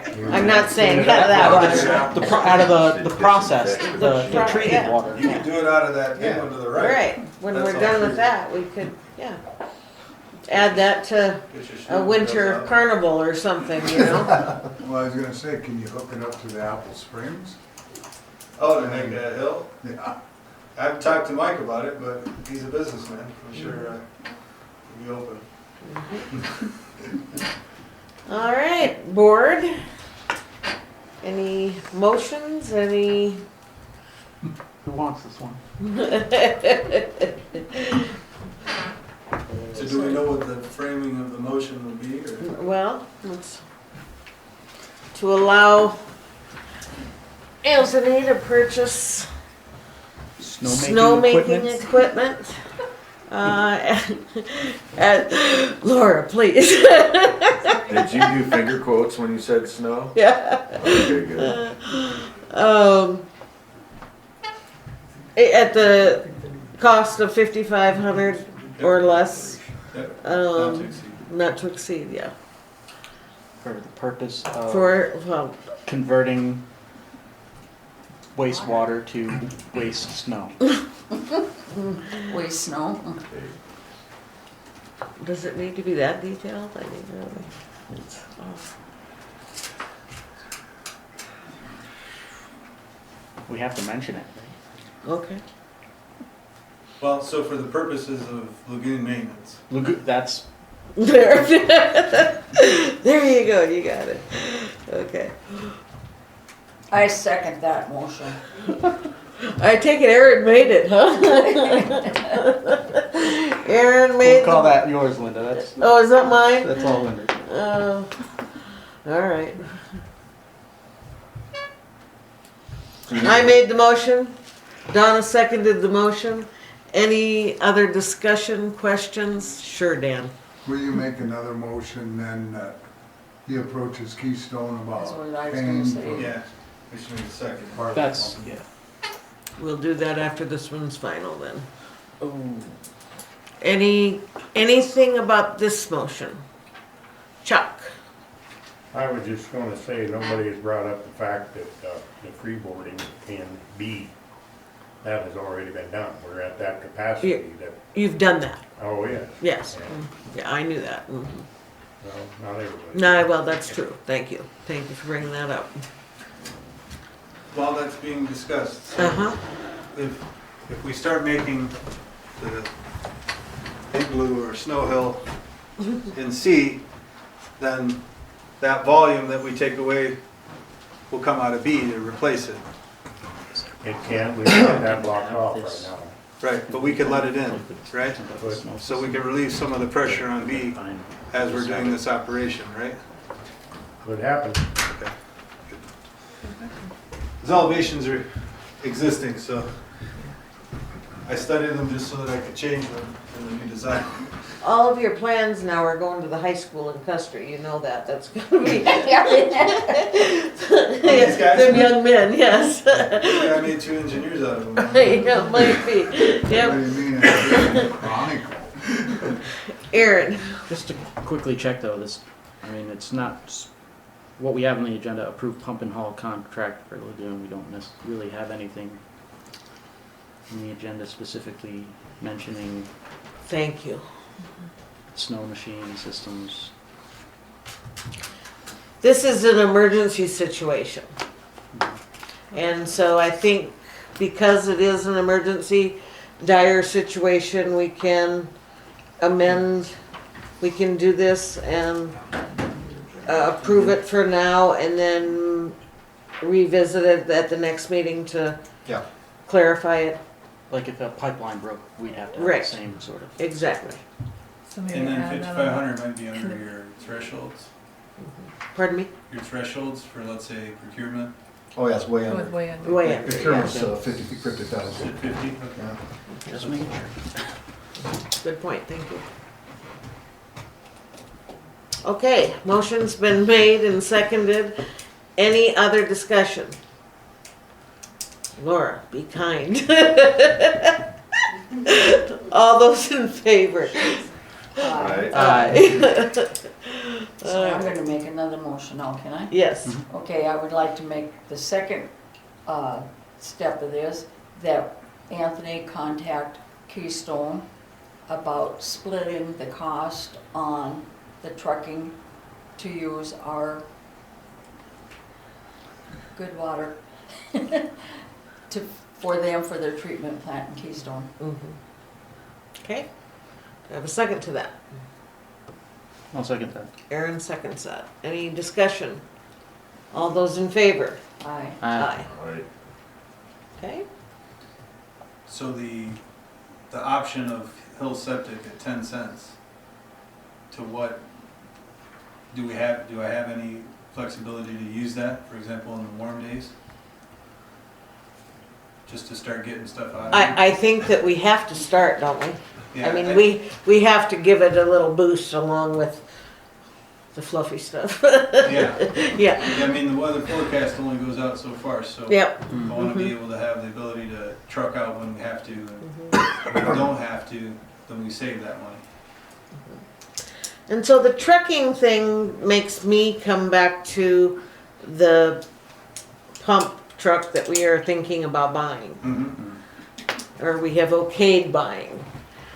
And that truck could actually haul that, Yeah, okay, It doesn't have the capacity that you need to justify the cost. not even close in capacity. well, there's, I don't so, remember, it's 2,000 gallons, isn't it, or something? I honestly think the 2100 series is the 2100 gallon capacity, be. because it's 12 cubic yards online, they say, when you convert that, it's like 2,000 something. But Justin up there said 1500, which seems low. The pictures don't do it justice. It's a big truck. So it's gonna be something around, I think, 2,000 gallons every load. If it's only done during the summer months, so if you're thinking to go get the truck, 'cause I don't know where we're at with it, Terry, but Checks sure and they'll- the claims. huh? The checks and the claims. okay, so, I mean, we can get the truck from Hill City. I can call them tomorrow and say, I'll pick up your manuals and stuff later, I need to get the truck and we need to start hauling. If somebody will take it up to Keystone, then we have no haul cost. It's the truck, And how much smaller capacity is that? Half the size? difference of 1,000 gallons. Oh, so 2/3 the size. Okay. But every 3 loads is 3,000 gallons, too. Mhm. Yeah, Mm. Mark? The Vector, the 2100, it is 1500. That's Is all it? it holds, yeah. I guess I wasn't at the meeting. We approved buying the truck. Yes. That don't work. We gave Anthony negotiating power and he Well, it succeeded. works. It works. Well, I heard it doesn't. So Yes, go ahead. just, yeah, I can give us a breakdown on the true situation. So the clutch does not engage. When they start and it's on a pony motor. When they start the motor, just the momentum of a drivetrain, it will build some vacuum, but not enough to be noticeable. The clutch is gone for the vac. Good news is, actually, I'll just pop it on. It is a pony motor. It is not in any way connected to the driveline of the truck. And it's just under that housing. This is a very simple job, probably a very reasonable price. It's not a big job at all. That's the But- top view. What's that? Top view. Yeah, that's the top view down. That's on top of the truck. The reason they haven't done it themselves is because they feel like you would want to get up there with a crane, remove parts, and which I don't necessarily think is entirely necessary. I think it could be done, managed much better. But anyway, that's not the only issue, though. There is a hydraulic leak that developed. I think most of that is because of cold weather. And then there is a hydraulic motor that's misbehaves and causes the hose to unspool kind of uncontrollably. But so it's not like, yeah, it's not like we can jump in this and rock and roll, but nothing going on with this truck is in any way catastrophic. That clutch, I'm not gonna price quote, but I mean the part's probably $1,500 is probably the high end, like really the high end, but it's not in bad shape at all. Both engines run really strong. It is a good deal. It is a good truck. It's big though. It's a lot of machine to handle. This isn't something that somebody should get in. Just so you know, a in- brand new unless one they is know like what, 175, At least. 200,000? But you can find them a lot more reasonably. That's not 35 years old. Well, it's a 91, but it's very well taken care of. That pony motor, I can tell they didn't change it, but that pony motor has been changed. It is not anywhere near as old as the truck itself. It's all very well maintained, very well taken care of, but they don't use it often. And they've never stored it inside, so all the talk about we need a building to store it in, that's not something they've ever done. It's really not something practical that we should worry about doing, I don't think. Okay. So, I mean, Anthony may have a different opinion. I don't necessarily think there's any real reason we would need to store it inside. It's only if we were gonna try to use it in the winter, but that's limited too, because you got those saddle tanks full of water. Right. You'd be opening hydrants to fill up typically, so there's a lot of risks associated with doing this in the winter. Right. Back home, they usually didn't run in the winter, I wouldn't. unless it was just winter nights that they were worried about, it was still good in the day, and they'd store it inside. Yeah. So, but during the winter, it could haul. Yeah, well, so loading it, you'd have to pump water into the tank, the holding tank. And the motor, the truck, everything runs on its own power, so that doesn't have any issues. Right, we basically, if we wanted to use this for a pump and haul, right, we'd use an auxiliary pump, ignore all the onboard systems, use an auxiliary pump to fill the tank, and then gravity drain it. Gravity drain. But then again, I mean, my thoughts, trying to truck this ourselves versus having a professional company truck it, it's kind of feels like a no-brainer. I don't know anybody in this room who would want to be personally involved with that, but. Mark, Sorry to be a naysayer on this. Looking at the clutch and saying, okay, it's $1,500 worth of parts, who do you have fix it? Somebody volunteer to fix it? Well, the liability in that is ridiculous, because if somebody messes it up and something happens, I mean, I had the privilege of watching a back truck implode once in Virginia, and we can't pump it up, we can't test the tank. I'm just thinking, township could be buying a money pit, plus you got insurance on it. Commercial insurance on a back truck isn't cheap. We know to rent or have somebody come in is what, 30 grand a year? 60? it's more than that, yeah, no. How much was it last year to have the, I think the jetting was around 30 grand. Okay. We went into hammering after that. so 30, yeah. They have their own camera. Yeah. We'd have to buy a camera, a truck with maintenance, insurance, that we use once a year, that's gonna sit outside, that is probably why it's got a bad hydraulic motor now and a leaky. I just, seems like the town's barking for a branch it doesn't need to reach right now. That's just my opinion. Okay, thank you. The history on the truck is it came from Rapid City originally, Right. and then it went to Custer, and then they willed it to Hill City. Right. And that's where this come into play. Yep. Okay. My opinion is worth twice the money of what we got in it compared to what, yeah, you can find some out there probably that's cheaper, but you got the same situation. Why are they getting rid of it? Okay. Upgrading or whatever they're doing. Yes. And they're probably in Wisconsin or Connecticut or. Yeah, I think your decision as a board was correct in buying it, and I'll tell you why. A backhoe you can find anywhere. You can get somebody to come out here in minutes notice with the backhoe. A back truck is not something that people are willing to show up for. We had a Labor Day backup at the lagoons, and we were lucky to get the Rapid City truck to come and break that loose. So it's an emergency, it's really more for emergency responses and not just grinding out like a contractor does on those Vectors. The cities take much better care of their Vectors, and they don't run them until they're dead like the contractors do. I'm not an expert in insurance, but I know that the town's insurance covers the equipment of the town, as long as it's within the town limits. It's not the same as contractor insurance. So there's quite a lot of differences. And the first thing that I see a city buy before a camera, well before a camera, is a Vector truck. I haven't had a city of 14,000 people have a sag in a pipe because the contractor didn't do the proper vetting. They sued the contractor or they took it from his bond, I can't remember now. And instead of fixing the sag, they bought a Vector truck.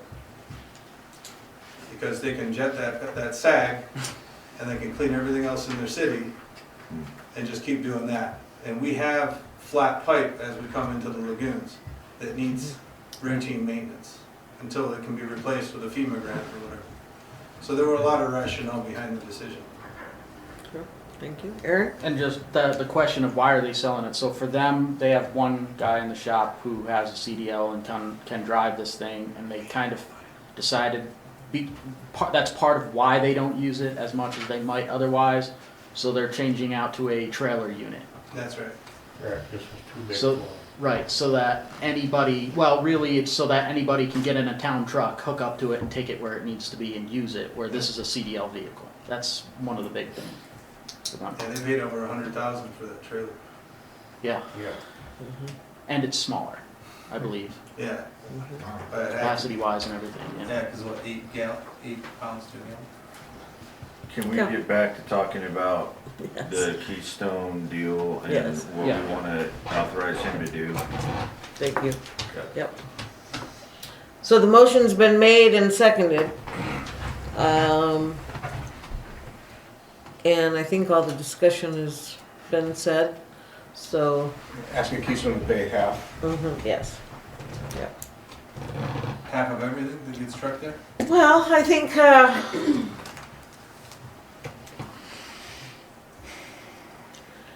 they won't pay for it. I can't imagine that they would pay for it if they don't really need it, but, you can negotiate with them and see what you can come up with. How's that? Yeah, I can ask them what they can share, cost share with us. Mhm. Try to get as much as I can. Okay. Deb? Just a quick question, but you're saying that we need to get it dumped now, instead of waiting for a Keystone board to go in front of them to see if, because one guy can't make that decision, it'd have to be a town board, so you're waiting another week, or I don't know when they'll have their next meeting for you to get on the agenda, or do we start getting it pumped now? That's just, because it sounds like it's pretty important to start getting it done. Yeah.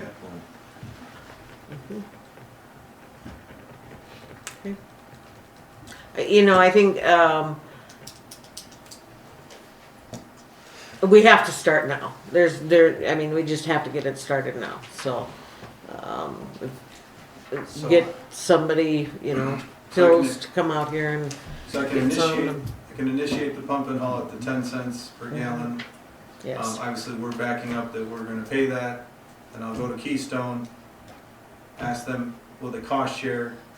Because that's how much, and they can tell us how much they'll cost share that makes, that meets their needs. Try to see if I can recruit their operator to help us convince their board. Change that motion, let that one down. I thought we voted on it. One second one. the second one hasn't been voted Hasn't on. been voted on? No. But I can at least initiate the pump and haul. What's the motion on the floor then? The motion on the floor is, you wanna read it back? Well, to authorize Anthony to contact Keystone to, do the cost share for the pump and haul. Okay. I don't, that doesn't sound like it Not sufficient. will bar us from doing the pump and haul right now. Right. So that, I'm good with that, yeah. Okay. All those in favor? Aye. Alright, Motion carried. Okay. Okay, so, this is more of a, in the planners area, but approval of the consulting service agreement for the extraterritorial jurisdiction agreement. So, in our TIF 2, Are we calling Neil on this, or yeah, we could. we said to call him? Calling John Preston.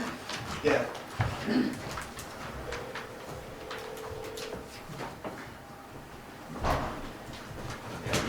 John Preston. Oh. He's got some interesting stuff. guess so. Hey Neil, it's Terry with Town of Hermosa. I have you on speaker, and we're just to the hi. So we're just to the consulting services agreement for the extraterritorial. Okay. So do I need to call John right now?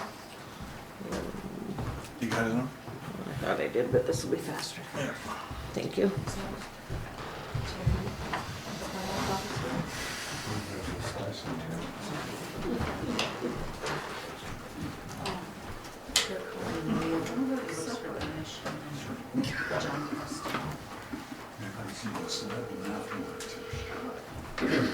This is John. Hey John, this is Linda. We're in our board meeting. Okay. I have you on speakerphone. All right. Okay, thank you. Go ahead, Anthony, or Neil. Well, go ahead, Anthony. I guess I didn't know if you already told us, or go ahead. So the point of the extraterritorial jurisdiction agreement now, or as soon as possible to be put into place, is because as we develop the TIF2, I don't know if both of you guys can hear me. Can you hear me, John? Barely. Hit and miss. Okay. So as we develop the TIF2 for your property on the north end of town, you also have an auction sale that you've been trying to put together for property in Pennington County, both on Correct. the west side and east side of the highway. Correct. And so, obviously, Cal had issued a letter from the town saying that we would not impose any requirements of putting in access roads in order for you to sell the property under the auction by adequate description.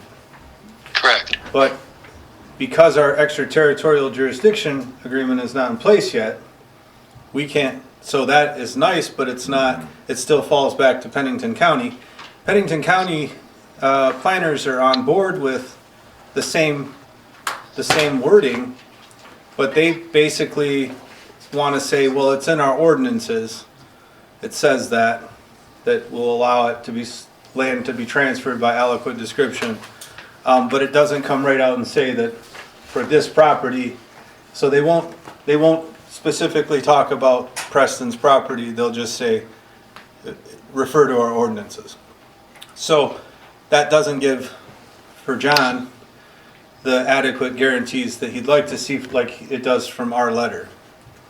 So by initiating the extraterritorial jurisdiction agreement now, we'll have it in place before his auction, so then our letter will give the buyers the guarantees that it's going to get land transferred by adequate description without requiring any access roads to be put in yet.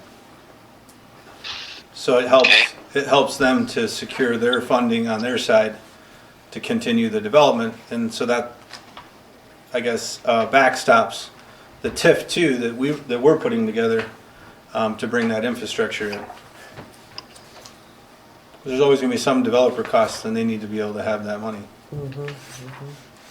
So that's the rationale for expediting the ETJ, and we were going to do it anyways. We were just going to do it as an outspring of the comp plan that we're working on, and we're working on it in conjunction with Pennington County. And actually, I attended the meeting with Neil and with the two planners from Pennington County, and it was very positive, only positive. So I really believe that they're on board with our approach, and I think our comp plans are going to be congruent, and that extraterritorial jurisdiction agreement is just going to happen at the same time instead of in series. Neil?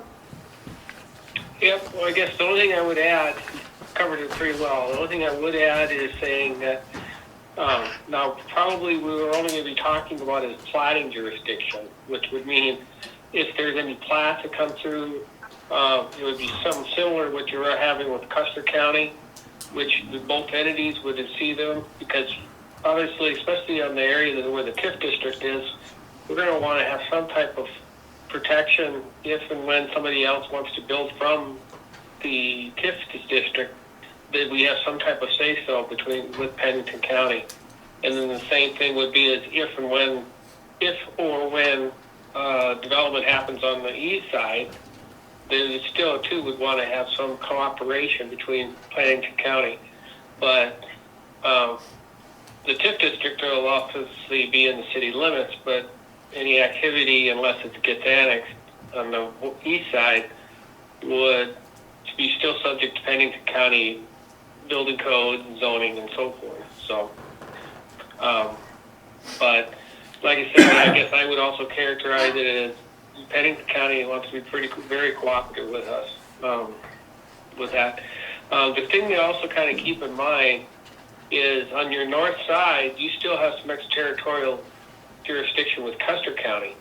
Yes. So at some point, it's possible, I don't know for sure yet, probably wait until we kind of get things shaken up a little bit further. We may have to have a visit with Custer County, what's their thoughts too, and that's probably going to be part of the exercise of the comp plan is, talking about if the city would ever grow to the north on the east side of the highway. So. Okay. Yep. Okay. So we need to then approve the agreement for the extraterritorial jurisdiction agreement for Pennington County. Yes. Okay. And basically what he was saying is that it also protects, because it's property value. So by having that in place, it protects that property value raise so that you wouldn't have something come in that could potentially deflate the property value because we don't have the jurisdiction to stop it. So it's like he did the Cabela's, and then all these people came in around it, and they started, and then they got like bonus money and taxes because all these people wanted to be next to Cabela's. So like the surrounding area can deflate your value or keep your value the same or even improve it. Okay. All right. Do I have a motion to that effect? To approve the consulting services agreement for the extraterritorial jurisdiction agreement. Do I have a motion? I'll make the motion. Okay. I'll second. Cal makes the motion. Aaron seconds it. Any discussion? I just have Just, a question. I'm sorry. So with an agreement like this, any decisions made in that area will have to be run through both Pennington County and the town board. Is that correct, Neil? Yeah, you are correct. One thing I do also want to make a caveat too is the board of county commissioners in Pennington County would have to also agree. So I don't want to make sure that I put that qualifier in there because the planners can speak to the planning part of it, but ultimately the board of county commissioners will have to agree. So I just want to make sure that that's out there. Mm-hmm. But yeah, normally what would happen is we'll write out an agreement, something similar to what you have with Custard that kind of lays out, has an exhibit, exactly where the boundaries are, and then it also perhaps has a protocol of who sees what plat, in what order, and so forth. So very similar to what you have with Custer County. Okay. John, is that good? Well, there's a motion on the table, so maybe you ought to vote on that. Then I have a question, I guess. Okay. So motion's been made and seconded. All those in favor? Aye. Aye. Motion carried. Okay. Okay. John? I had a little bit of trouble hearing some of that.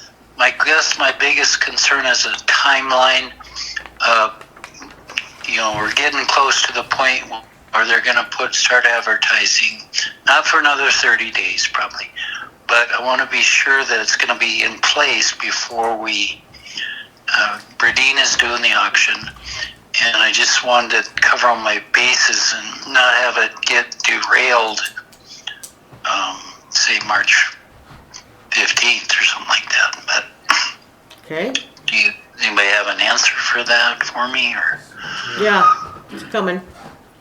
So Neil, did you hear John? Not really well. So he basically was asking, since the board has approved to put your extraterritorial jurisdiction agreement in place to work on that, what is the time frame to get that in place, do you think? Oh, well, drafting it isn't the issue. It's going to be so much as getting it approved by the county, so I'll just have to time it. Hopefully it would be within the next 30 days or so. So 30 days to get it in front of the commissioners? Yeah, Okay, and maybe another 30 to get it through commission? right. Just in case there's some hiccup of some sort. Okay. Did you understand what my question or problem would be? So I know you Right. can't give me any guarantees, but what would you recommend how we proceed? So, Well, go ahead, Neil. no, I guess my would be is just as, so now that we have this authorization and we can kind of proceed a little bit more. I think once I start diving into it and starting looking at the operation of how we do it in Custer County, I'll probably have a more of a definitive answer with you. And maybe if I could also get a chance now to follow up with the Pennington County planners, they could give me a better schedule too. Now that we are authorized to, they were going to do it, we'll visit with them because they may have their own calendar.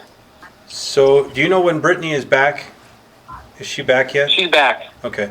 Yeah, she's So back. maybe I we- actually talked to her today. Maybe we can set up a meeting as soon as possible with her, let her know the board has approved us to move forward with the extraterritorial jurisdiction. And maybe they can get that on the agenda of the commissioners so they're aware of it and they're not blindsided by it. Right. That might be something. So then we can willing to do. report back potentially, John, and before 30 days is up with the commissions, with where they stand. Okay, that would. It's cutting close, of course, but that would be good. Yeah, and I don't think it would be finalized, but at least they would know it exists and they would know that they're open to us exerting our jurisdiction, Okay, all right. pending an agreement. Okay, all right. Agreed. Thank you. Okay, thank you. Aaron, did you have something? No. Okay. Covered it. Anybody else? All right, we're good to go. Is that good, John? Yeah, I think so. Of course, if I could get some kind of verification as to what you think is going to happen, if that would from either Anthony or. Yep, Anthony's shaking his head. He'll get that to you. Okay, all right, very good. All right, John. I've got other people to answer too. Yep. Okay, Thank you. thank you. You have a good night. You too. Bye-bye. All right, So if Neil, I don't know if he does want to do that TIF 2 update, yeah, it probably won't take but a minute. you bet. Is that you, Neil? Yeah, I can give you just a little bit. Thank you. I've started working on the TIF district, and again, to kind of have the format in there. We still have some unanswered questions. That part of that, those questions will be coming from the developer at some point here. We're going to have to sit down and talk to the Preston team, and just to make sure that we're all on the same page. That's hopefully going to be done here very shortly too. So it's progressing quite well. So again, it's kind of all this between this, the extraterritorial, and the comp plan. They're all kind of falling together because you're overlapping a lot of the same goals and objectives. So. Yep. Okay. All right, does anybody have any questions for Neil? All right. Thank you, Neil. Thank you. You bet. Have a good night. Yep, you too. Stay warm. Yep. All right. Anthony, you're done? Yep, how's it? Okay. Very good. That moves us on to planning and zoning. All right, mine's gonna be pretty quick. Okay. I have the floodplain development permit for Stephen, Trina, and Matheny from last year, and they did get their hydraulic analysis completed on that. And I do have a email from Elmer recommending that we approve that. Okay. So I need a motion. I'll make the motion to approve this. Motion's been made to Permit. approve the floodplain, the hydrology study, and to allow the building of the carport at 268 McDermott Street. Do I have a second? Second. Motion's been made by Aaron, seconded by Cal. Any discussion? Trina, are you ready to go on this? Yes. Thank you. I know it was a pain, and thank you so much. Yeah, it's good to just go with the flow. Thank you. All those in favor? Aye. Motion carried, thank you. So B, My second one is a residential building permit for 390 Whitney Street, and that is also a carport.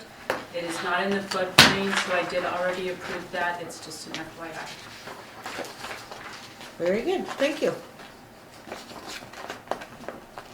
That brings us, anything else, Joe? Nope. Nope, okay, thank you. That brings us to claims.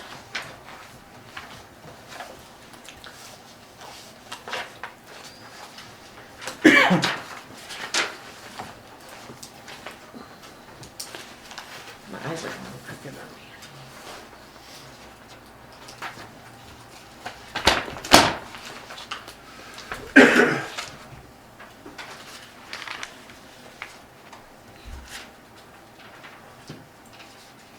I make a motion that we accept claims as they are stated on the claim approval. Okay.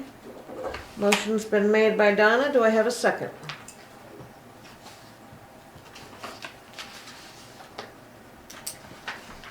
I'll second. Cal seconds that. Any discussion or questions? Yeah, I wanna know when, Conifer's gonna get that, treatment plant done. Cause I know that the weather's in our way right now, but we've been working on this for quite a while. And we've heard a few different, deadlines that have come and gone. I know that they were saying that it's gonna start running at the end of November, and then it just kept getting pushed out, so, I mean, I think at some point, we need to think about, delaying payment on the next installment if they can't, get it going, so, that's just my point on it. Anthony, any? Yeah, so, they have the drainage pipes in and already everything's in place for it to be buried. So some of that material's gotta come from the other contractor who's doing the lagoon expansion. And so the game plan now, and that kinda goes in conjunction with this whole operation, is that whole south side, if I can approach, that whole south side here was too low for the floodplain already. And there needed to be material brought in from the lagoons in order to fill in around this treatment plant, so they could pour the concrete floor and they can get all the building completed. So that's gonna be the main operation, is to get that material over here. It's ready to be buried. That will also raise this freeboard elevation so that I can get more out of this. So that's kind of like the focus. So that means that in the next 2 weeks, we should have the frame of the building up, all the fill put in, and the berms built up, and they'll be ready to, at that point, to start the wheels and start the biology process, which takes a couple weeks to create the biofilm. So, So if you're making a guess as to when it would be totally operational, what would your guess be? I would say ready to discharge. Well, yeah, ready to discharge 4 to 6 weeks. And I know just where Cal's coming from, because it was originally, in fact, I think it was before a November date. It was our original hopes for that. By Halloween, I think was the first one. Yeah, and not that it is surprising to me after, all the projects we've ever had have been delayed. I mean, it just, weather, you name it, product, whatever, and things generally don't go as smoothly as you hope they do. It's disappointing, but yes, I think that we need to visit this again at the next meeting and see where they're at, and we can discuss that more. Any more discussions on the claims?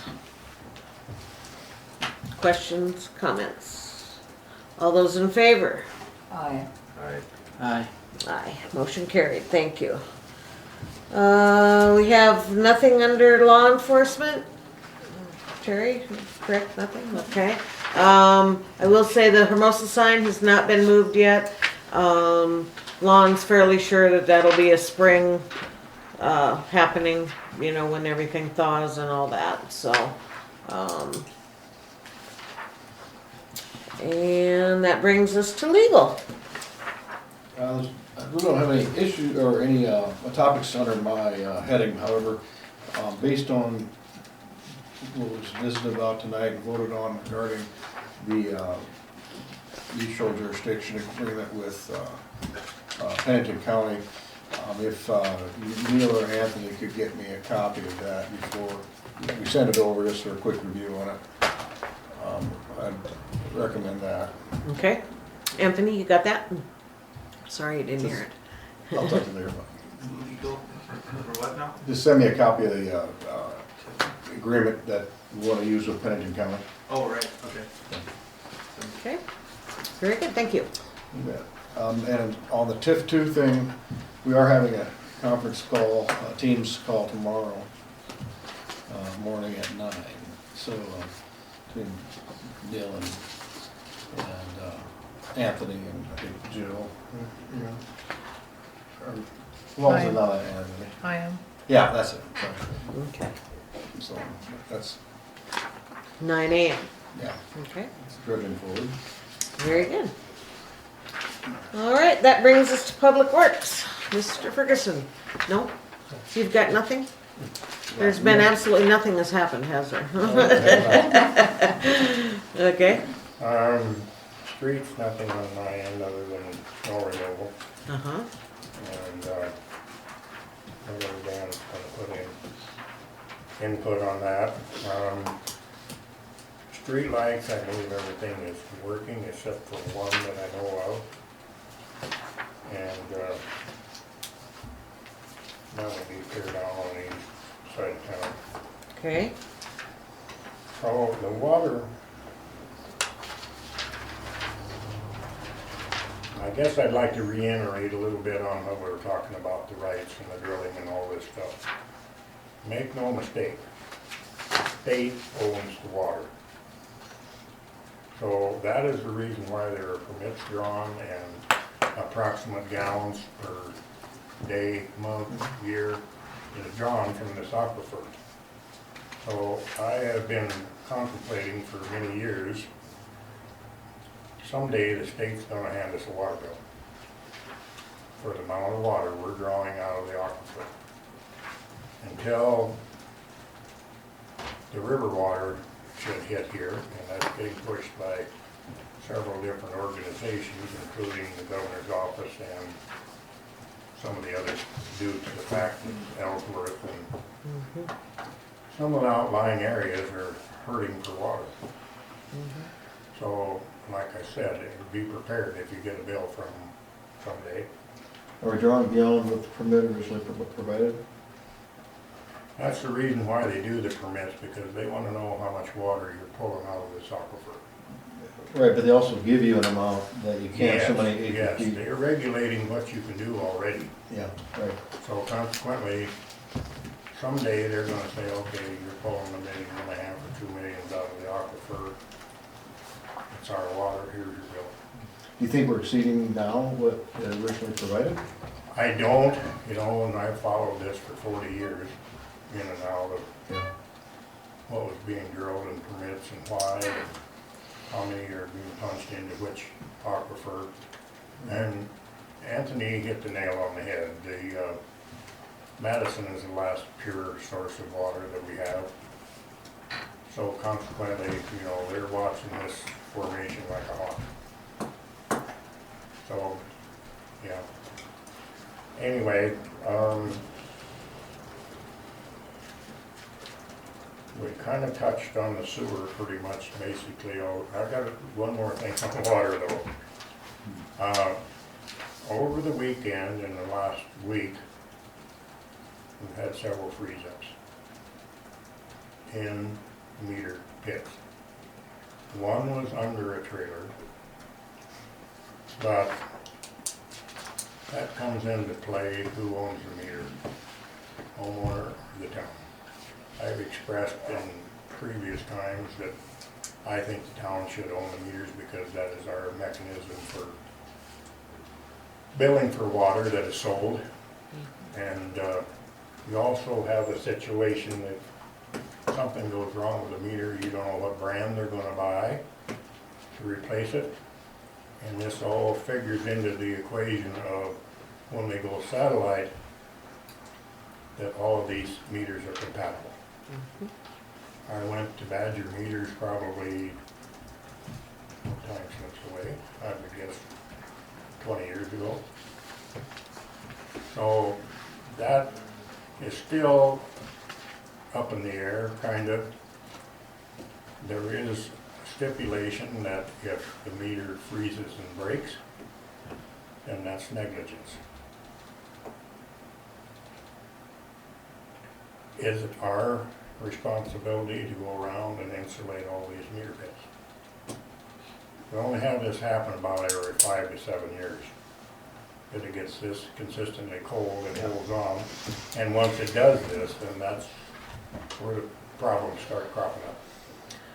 Well, I think problems are gonna start cropping up if you expect and ask your citizens to insulate a meter when they don't, half of them know how to drive, so. Just, you know, and comparison here. 99% of the meter pits are on city property. I can name you a few that they're not. Right. And that has created some controversy, I might have to say. But so, the fact that, you know, the negligence is that they freeze. The bottoms are $200, plain and simple. Most of the time we can reuse the heads and remotes and all that kind of stuff. It's not affected. They have a freeze plate on the bottom of them that is designed to crack and save the meter. However, that does not work. Because when they freeze hard enough, it distorts the housing that is brass. And then they don't want to seal up again. So you can get a kit that replaces the guts and the new plate that goes on the bottom, and the gasket and one thing and another, and it just isn't worth it. I've tried it for 20 years, tried to fix them. They just don't work. You might luck out, some individual might be able to do it, I don't know. But that's where that's at. So I guess we need, sometime in the near future, we never have really pinned down on who owns the meter. We had lots of discussion about it, but, and then in the case of where they freeze and break, you know, or somebody's heat tape wasn't working under a trailer, and there you have it. I know we have discussed this before, and I think the last discussion had it out that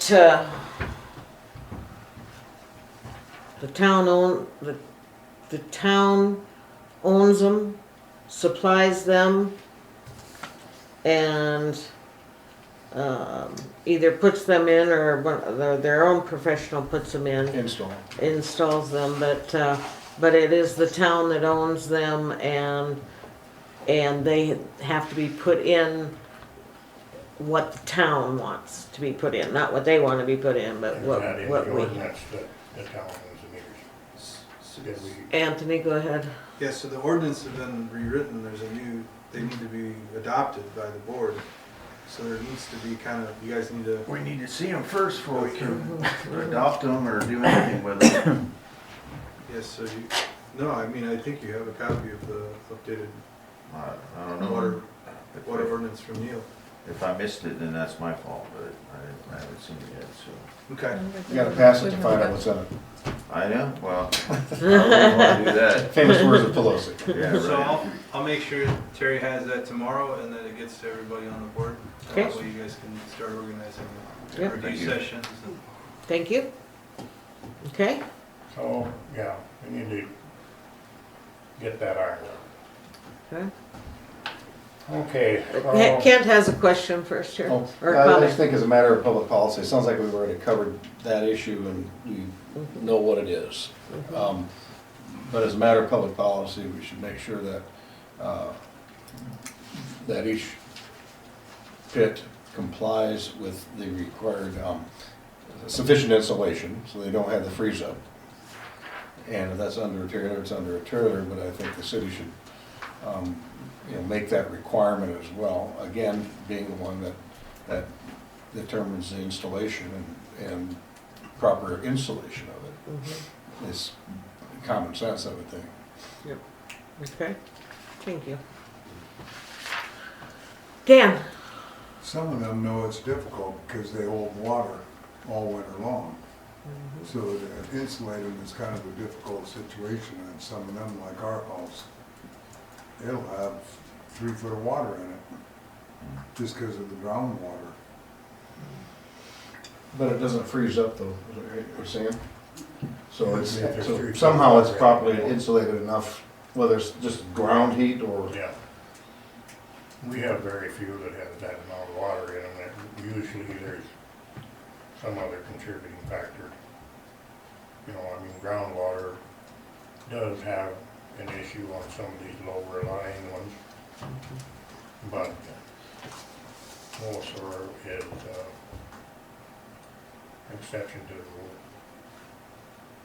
So, same thing over in the trailer park, you know, they put in meter pits over there, and they're configured out of a 16-inch piece of plastic, and then the meter's retrievable from the bottom up there 6 foot deep, and they're about $800.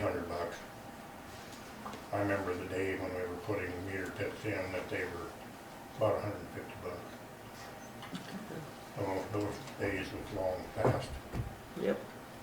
So I guess that's all I've got on Okay, Mark's got a question or, no? Okay, thank you, Mark. the ideal thing is to have them in the house, or in the crawl space. However, when something goes wrong with them and you go through the house with muddy boots on, 90% of the crawl space accesses are in a closet clear in the back of the house. And that's where Mom has collected all of her sewing and spare clothes. So it takes 20 minutes to clean the closet out, to be able to even get to the access hole, to be able to get to the crawl space, to get to, now, about 90% of them in Ferguson. I think there's like 6, 7 double wides, but most of them are crawl space. Okay. So that helps the situation a lot. Well, that's not gonna happen. I mean, we're not gonna force our citizens to pay the cost to move them underneath their homes, but. Well, and the thing is too, you know, that as new construction happens, kind of like Walter Street, you know, I think there's 3 or 4 double wides out there, but all the rest of them are on crawl spaces. So if they're going under a double wide or something of that nature, then there has to be positive installations done.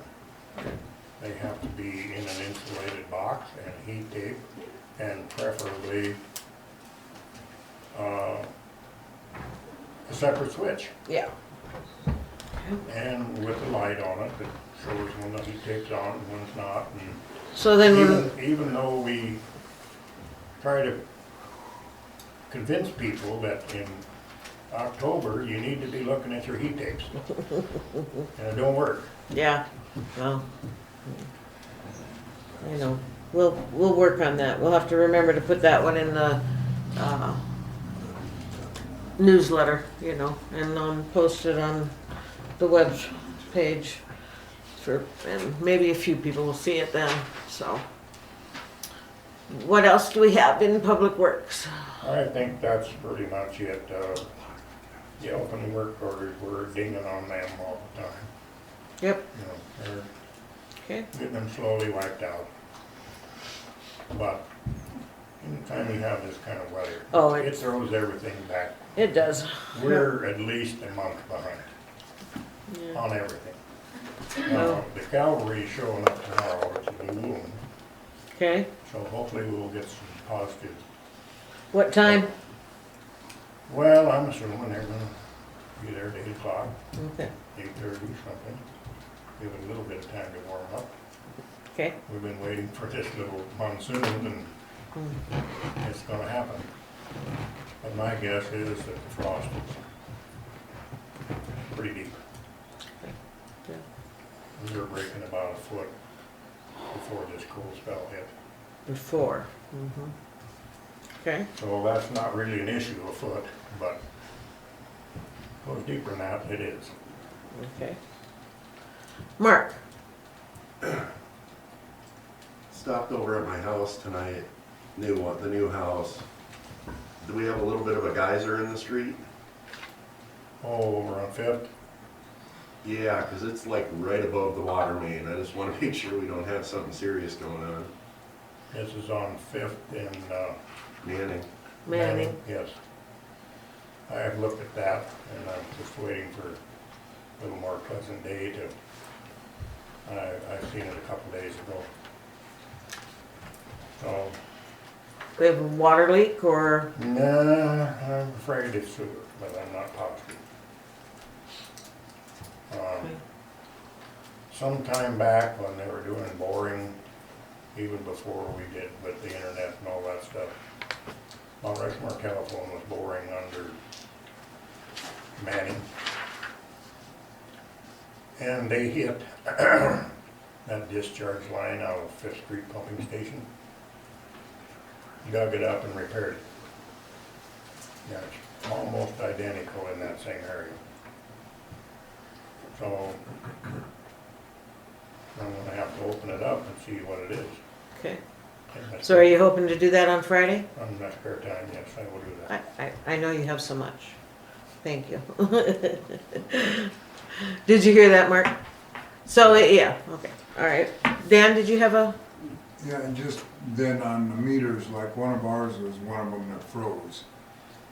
Is that gonna be billed out to us then, or is that going to be on the town? That's why Chuck was kinda asking, is that going to be in the new ordinance then, or?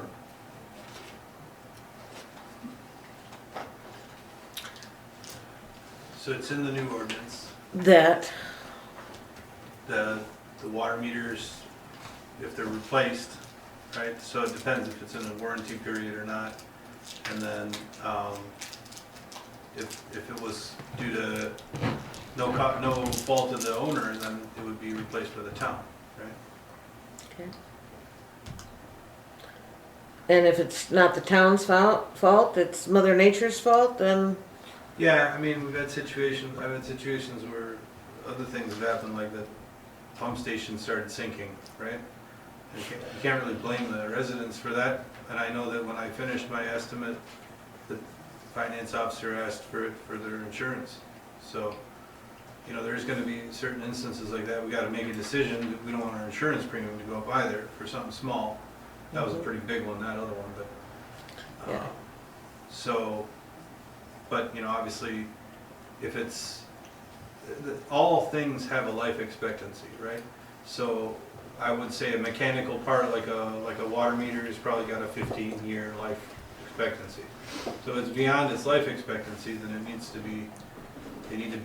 to be known that there's a budget to replace it when it runs out of its life. It's not gonna last forever. You say something that's 15 years, I've seen them last for 50, you know, but you're just lucky. You got an anomaly, a mistake really, because the manufacturer wants them to die at 15 years on the dot, so they can sell a new one, so, right. at least nowadays. Okay. Seeing this one was cracked, also on the bottom from, could have been age, could have been anything, so it wasn't just from,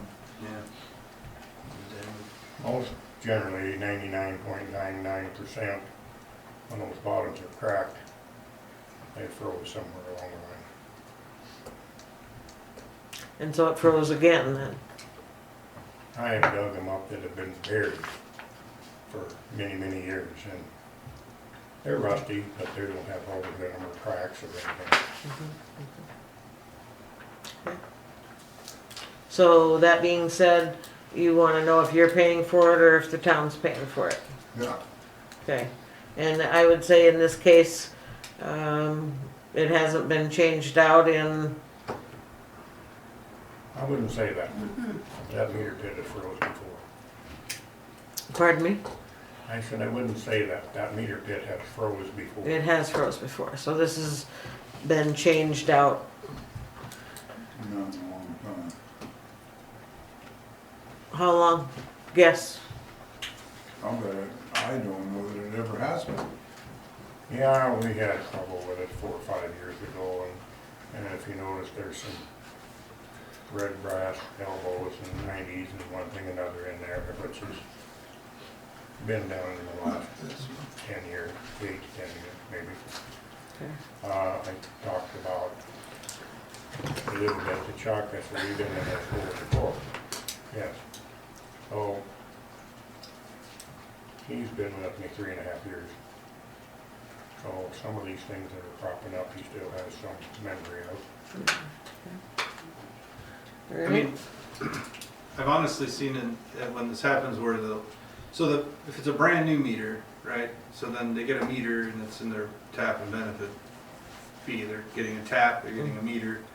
It's kind of a part of the deal. But then after that, it really is just a routine maintenance of the town, and we're going to replace X number of meters every year that have reached their life expectancy. That cost actually gets then shared by everybody. Right. That's what I've seen. So, Okay, Mark? I think the town really needs to think about, yes, it's maintenance, but I think, why can't we look on a piece of paperwork and see that, okay, maybe it was replaced 2 years ago, maybe it was replaced 8 years ago. Why don't we have them records? Jill is working very hard to get the new software and Silversmith? Silversmith. and all the new stuff. Everything new will be put in, and then the old added as she has times. And we will. This will happen, Mark. I know that in the past, at one time years ago, Shanna had a triple filing system because of when you were looking for one piece of property, depending on what you were looking for, it was very difficult the way one was filed, and so she had it 3 separate ways, and it helped a lot with that. But then we had a minor flood here in the building, and we didn't know about it, and a lot of the paperwork, minutes and all that, got wet and full of mold, and we lost a lot of our old things. But that will be done. Here is what they're working on. I'll let Anthony or Joe or somebody explain it here. Anthony is. Yeah, so what we're gonna be able to do, so this is both our water and sewer system. It's not done yet, so there's parts here that are being added. We didn't have them in the original GIS, so there's sewer also that runs like this. So this is in the works, but I think within the next couple weeks this will be completely operational. When we click on, let's say, somebody's house, we're going to have the ability to click on, I mean, that's just their service line. So then we'll have a maintenance view, and we'll be able to see what year it was installed. There's a aging and replacement cost for the meter, original cost, expected lifetime. And so every asset in the system will have all this information in it, including the curb stops, all hydrants, all main valves, all water main. Just to throw a little more, I've been building for years. I know we talk about water meter. I've never seen, towns are always responsible for the meters in every circumstance I've ever seen or been in. It just, I mean, if you're not, what stops the homeowner for putting a straight pipe in? And you know, yeah, I'm just saying that. But most water companies, most municipalities, when they put in a meter, they tag it and date it, just so they know. I mean, actually, you can buy meters that are pre-tagged and numbered and dated. I mean, it's all there. There's just a lot of organization that I think could solve a whole range, and this is a great idea. This software, it changes everything, because you can't go, well, I think this was done 4 years ago, or Exactly. no, I remember doing that. Yep. You can't charge somebody off that kind of basis. It's not. Yep. It's not right. And usually, like I said, from the shut off to the house is generally the homeowner's responsibility. But if the meter's in there, every time I've ever seen it, the municipality or the water provider is taking care of the meter. Just my little input there. Yeah. Thank you, Mark. Yeah, it'll be really nice, and Jill will be able to add, Everything. like building permits on each, violations, we can add anything that we want to add to this. And it'll be awesome. It'll be so much easier for the office staff. Is this a local database or is it an online thing? This is cloud-based, but it's only accessible It's by cloud-based? by authorized users. Well, the cloud's not going nowhere, so. Yeah, it's up in the cloud. It's in a server. Jackson, Michigan. Okay. I think that's a great idea. Deb, Well, I think he had his hand up first, Aaron. Sorry.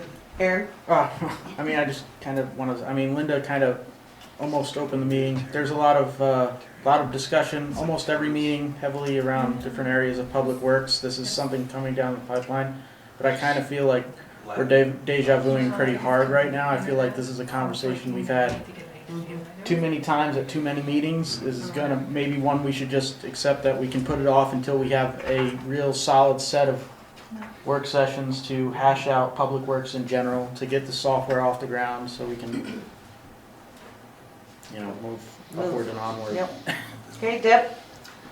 This is just, remember here, I don't know how many months ago, we had to take pictures of our water lines and stuff under our houses or something for the state. Do you remember that?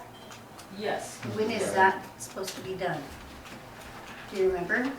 You guys already missed the deadline to do Yeah, that. I noticed that it was 2 months ago, I But think. you're gonna be getting a little nasty in the mail. You need to send it to my shop because I don't Nasty check gram, the mail. right? Okay, I'll send it But to I your can take shop. that picture. Sorry. Yes. Okay. Yes. All right. So yes, Chuck. Well, unbeknownst to everybody that's beating this horse to death, every one of these meters has a serial number on it, Yes. and that gets recorded every time we put it in, so for the Some- last I 3.5 have that in a years, spreadsheet.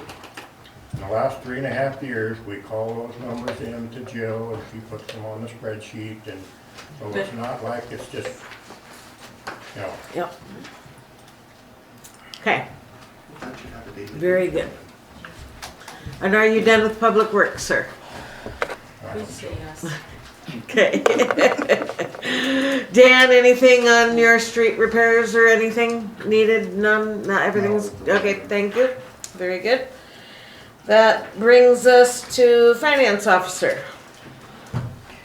So in the packet would be some financial reports and the bank statements. I guess is there- Thank you, Anthony. Okay, thank you. Good luck on your meeting tomorrow morning. What's that? Good luck. On hand tomorrow? Yeah. Give me a call in the morning. Okay. Put your coat on. Yeah, it's cold out there. Now, You're being mothered.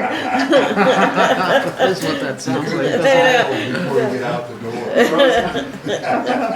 You'll thank her. You didn't zip it up. Monthly financials. So those are in there if you guys to look at it. Anybody? Yep. I do have a few things for department updates. So I did write the letter to the Parks Department in Rapid City. And I got an email from Scott Anderson last Friday, late in the afternoon.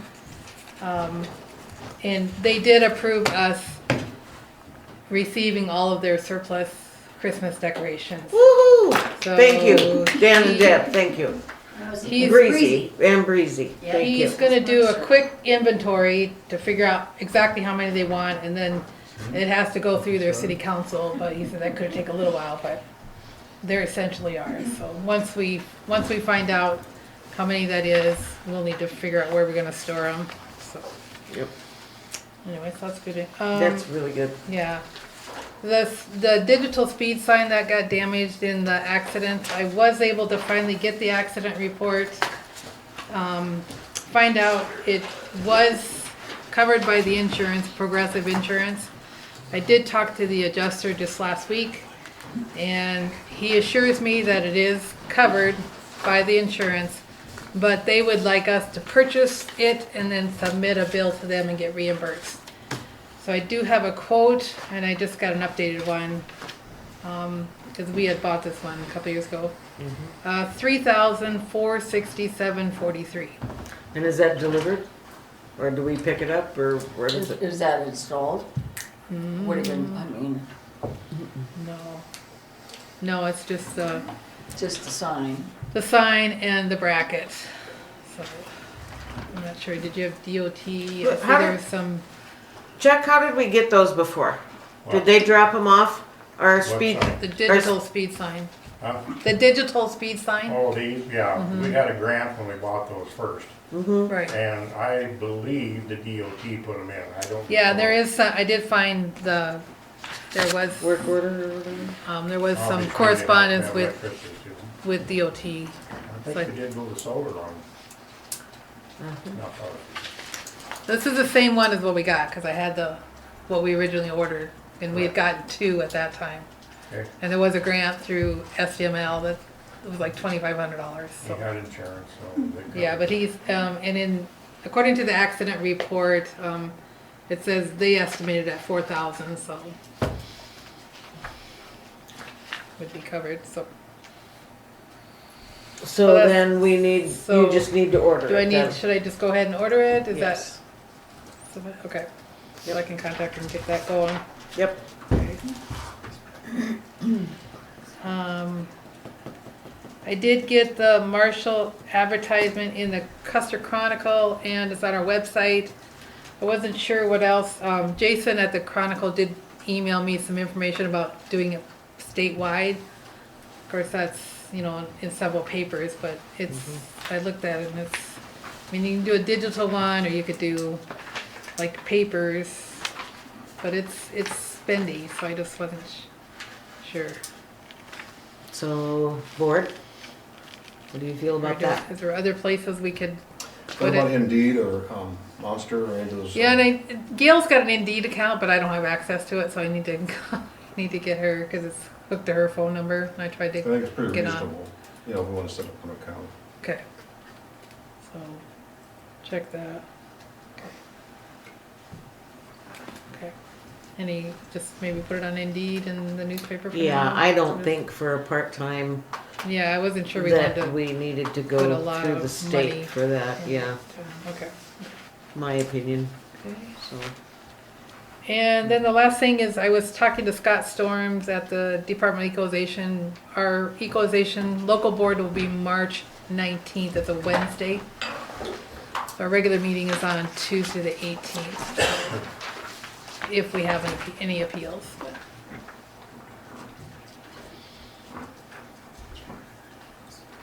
At 6, 6, yeah. okay. And I'll add that to the calendar. Yep. All right. Okay. That's all I had for department updates. We did talk about the flag duty, and I checked around, haven't really found it, so for now, I'm just gonna do it.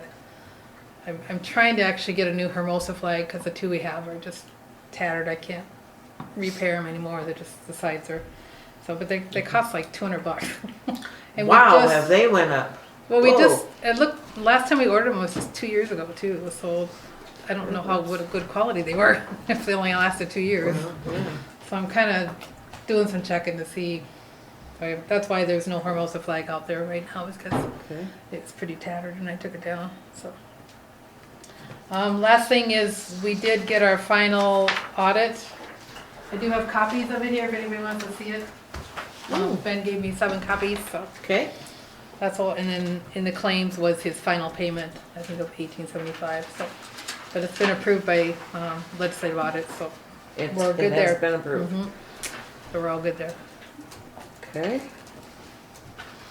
Did you talk to him about next year's? He's going to get, yes, and he's supposed to be giving me a quote. He's actually still got some of my books, and he's gonna bring, I thought it was gonna be this week, but I told because of cold. So I'm hoping next week, and then he said he would have a proposal for me. Proposal for us? Okay, very good. All right. Any questions for the finance department? All right, that brings us to old business, which is the review of the 2024 Volunteer of the Year nominations. We have 6 this year. And so rather than look at them tonight, Terry is just gonna pass them out to the board, read them, look at it, and we'll have it on the next agenda to choose one. Okay? All right, that brings us to new business. The Brick Grant Award. Approval for the board to sign that. Board president to sign it. Well, didn't we already do that? Well, you signed it. Well, I know I signed it, but I need You need a approval. motion. I need a motion to allow me to sign the grant award for the Brick Foundation. Don't y'all speak at once. Yeah. What's that now? Sorry, I was. The new, this first one. Did you make a motion? I make a motion that we approve Linda Thank you, Donna. to sign. Donna makes a motion. Do I have a second? I'll second. Aaron seconds it. Any? Nope. Cal, Cal, that was I'm Cal. still Sorry, reading. Cal. All right. Any questions, comments? All those in favor? Aye. Aye. Aye. Motion carried. Thank you. Approve the board president to sign revised letter of commitment for the FEMA brick funding. Well, that was the one you signed last time, but they changed some amounts on it, so. So they just Just a new changed, letter. we have approved this already, other than they have made a few minor changes to it, so they want a new one. So I need a motion to approve that. I'll make it. Aaron makes that motion. I have a I'll second. Donna seconds that, thank you. Questions, comments, all those in favor? Aye. Aye. Aaron? Aye. Aye. Or nay, I should. Aye. You made the motion, so I figured you were right. Okay, C. The approval of bingo games as a fundraiser for a Christmas parade and events. So, the proceeds coming from the bingo games will be used for a fundraiser to support the Christmas parade and events for this year's 2025 event. And Answer the talking. the events will be basically about the same as last year. I don't know if they'll add to it, take away, but there was the parade and the Santa and the chili cook-off and the auction and So this is the just Christmas kinda- tree lighting and Just kind of general Christmas stuff. yep, the Christmas event is what this will be used for, these funds. And Breezy had just asked that, because there is a South Dakota codified law that says the local governing board should approve anytime there's a raffle or something like this. And so she just wanted a letter from the town to cover that. So So we need a motion to give Terry approval to write that letter as approval of the fundraiser. Do I have a motion? I'll make that motion too. Thank you, Aaron. Aaron makes it. Do I have a second? Second. Cal seconds it. All those in favor? I, Aye. Motion carried. Thank you. Everybody's getting This tired. brings us to items from the citizens. Any comments? Comments, questions? None. Wow. Okay. Trustee input, and there will be an executive session tonight. And there likely will be a motion made after that, just to let you know. It will be on contract and legal, under contracts and legal. So trustee input, Cal? I don't have anything. Thank you. Aaron? I think I'm good for tonight. No? Good meeting. Okay. Got a snow machine coming. That's Woohoo! weird. That's weird? That's weird. That was, we wanna know what time you're gonna start doing it. yes, we wanna watch. Go fill up your snow count. I'll tell him that he has to let us know. I'll know when he's gonna start pumping. That's funny. Donna? I have nothing. Nothing? Had a snow cone party. Yeah. Oh, yeah. What kind, what flavor? Chocolate? It's all ready. I was thinking lemon. Does our finance officer have any input tonight? No? Kent, do you have any tonight? Yeah, just a couple things. One, I did receive the letter that Aaron wrote, the town board directed him to write regarding sending it to Mr. Stiles. That was an excellent letter, very, very well written. And a few minor comments, and I just wonder, did that go out? I did, Okay, certified and regular mail. Okay. Went out last Friday, so. okay, thanks. Yes, Aaron, that was good, thank you. Yeah, excellent letter. The other thing that I want to clear the air on is that I just found out today, frankly, that there's a little buzz going around town, and I think that it's being propagated by some, including Mr. Stiles and Aaron, with regard to a disciplinary letter, or excuse me, a disciplinary notice in the state bar magazine last time it went out, about 2 weeks ago.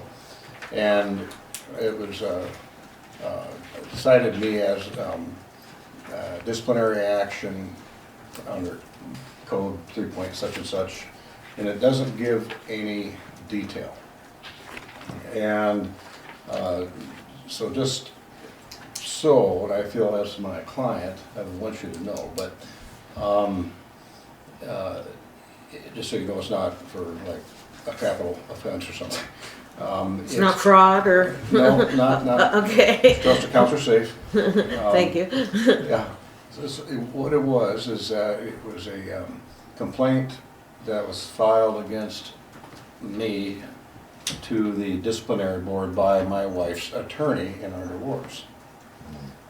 And because Karen claimed to her, and I think her attorney and her seem to really feed off each other, but there's been a lot of very nasty allegations come from either her attorney or my soon-to-be ex-wife.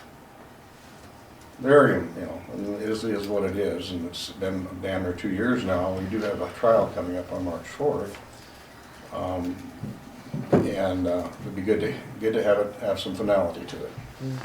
But the particular complaint revolved around Karen's allegations of me forging her name and without her knowledge or consent to convey land through deeds of land that we owned together out in Meade County.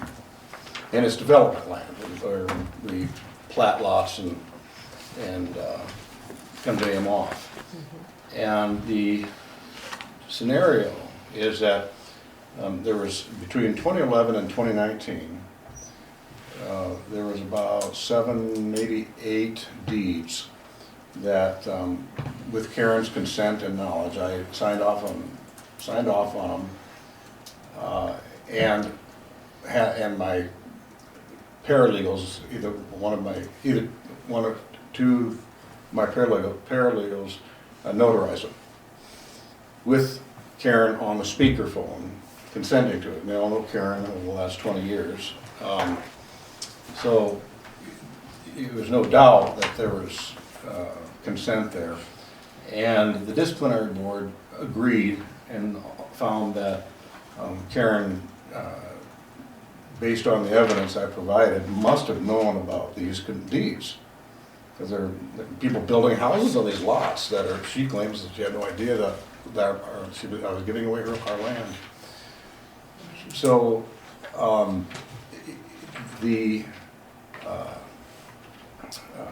kind of as Paul Harvey would say, the rest of the story is that the disciplinary board found that Karen must have known and therefore didn't find that it was anything, it was forgery or anything like that.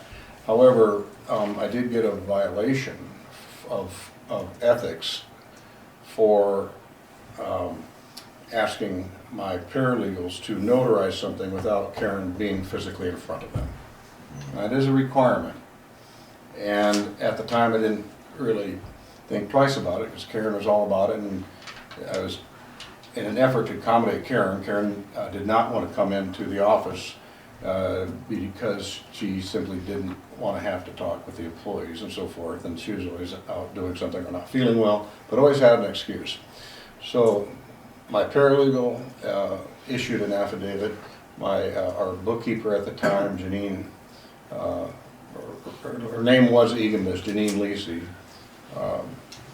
also filed an affidavit of the court that she actually heard Karen provide consent on some of these, and then Maria, my other paralegal, said all the ones that she did was with Karen's consent on the phone. Okay, so that's what it's about. It's not a heinous crime, I don't think, but it is something I shouldn't have done. And had I given it more thought, I should have been more insistent on telling Karen she needed to get down to the office and sign these things. But all the sale proceeds went to pay down the notes of the company, and it went to ultimately to where my brothers and I could take a draw when we sell a lot. So Karen benefited tremendously from it. So that's the story behind it, the facts and circumstances. So I want to clear that up with the board and the citizens. It's important to me. It goes to my professional ethics, and it bothers me a lot. It is something that was not obviously intentional, and said that right in the findings and conclusions of the disciplinary board. It's Kent's belief and understanding that there was no violations, he wasn't committing any violations at the time, no intention to do so. So, but the thing is, the findings and conclusions of the board are not published in the bar journal, which I wish they would be. And I'm more than happy to provide those to anybody who'd like to see those, because it does tell the story pretty much along the lines of what it said.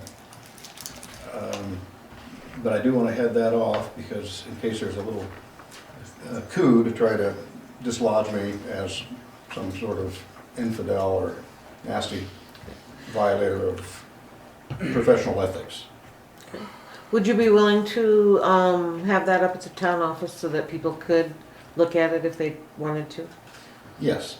Thank you. And one thing about it is, so you're my client, so I don't think the board, the disciplinary board, have any problem with it. But the disciplinary board has a very strict requirement of confidentiality on it. So I'll check with the disciplinary board to see if that's something that is okay with them. Okay. Otherwise, absolutely. And we wouldn't let it leave the office or be copied, but a person could come up and just read it if they wanted to. You can tell them that too, okay? Yep. Thank you very much. Okay, I guess anything else then? No, I don't think so. Okay, thank you. Trustee input, mine is left, and I just want to thank everybody for being here tonight. And I can't honestly tell you how long the executive session will last. Hopefully not long. And then we'll get closed. If you're gonna be outside, please get your car warmed up and sit in a warm car while you're waiting. We will make sure we come out and invite you back in. Okay? It is just about 9. Should we take a few? On this note, I would entertain a motion to take a 5-minute break and then go into executive session. You can just call a recess and we can make a motion. Okay. Okay. Yeah, what? So just say 5-minute recess. 5-minute recess to executive session at 8:59. I feel like I've been moving all night, but I'll do it. Thank you, Aaron. Second, please. I'll second it. Don, thank you. All those in favor? Aye. Motion carried. Thank you. Sorry, it's like It's- no wonder I'm tired. As it Thank you. is- Thank you though for letting me. Well, Yes. and like I said, I'm glad we all had this. We're on recording now. As it is 10, oh my goodness, 37, I would entertain a motion to come out of executive session. I'll make the motion to exit executive session. Aaron makes the motion. Do I have a second? Second. Cal seconds that motion. All those in favor? Aye. As far as the executive session goes, we do have one motion to come out of executive session, and that is, Accept half payment from Barnier and cover the other half. yes, accept half payment for Barney's flood, whatever that was. You'll word it right, Yeah, please. okay. And that we'll cover the half of it and hope that we can recover our half in that in the charges for the floodplain permits and whatnot for the lots that are coming. Okay, so I need someone to make that motion and someone to second that motion, please. I'll make it then. I'll second. Cal makes it, Aaron seconds that. All those in favor? Aye. Aye. Motion's carried. That being said, that motion also follows with, we understand that our ordinances can be hard to understand, and that is another one that we need to be working on, which brings me to, we do need to set another work session. So as long as we're here real quick, like, it is the 18th right now. 19th. It's the night. Oh yeah, it is the 19th. And I'm the one that did that. Anniversary's Friday. Well, happy anniversary. Would anybody be all right with the 25th 25th. of this month? So next week, a week from Tuesday. Rounding out the month. Sounds good. Yeah. I think I can probably make that. I don't have my phone with me, but I think that's okay. Think that regular time of 6 Yeah. or 5. I just would do 5. I know you would, but We know. Well, because then we don't, I mean, you know. But I got basketball and stuff. I gotta oh, go okay. No. 6 o'clock. to. Yeah. Okay, Sorry, 6 Donna. o'clock work session on the 25th.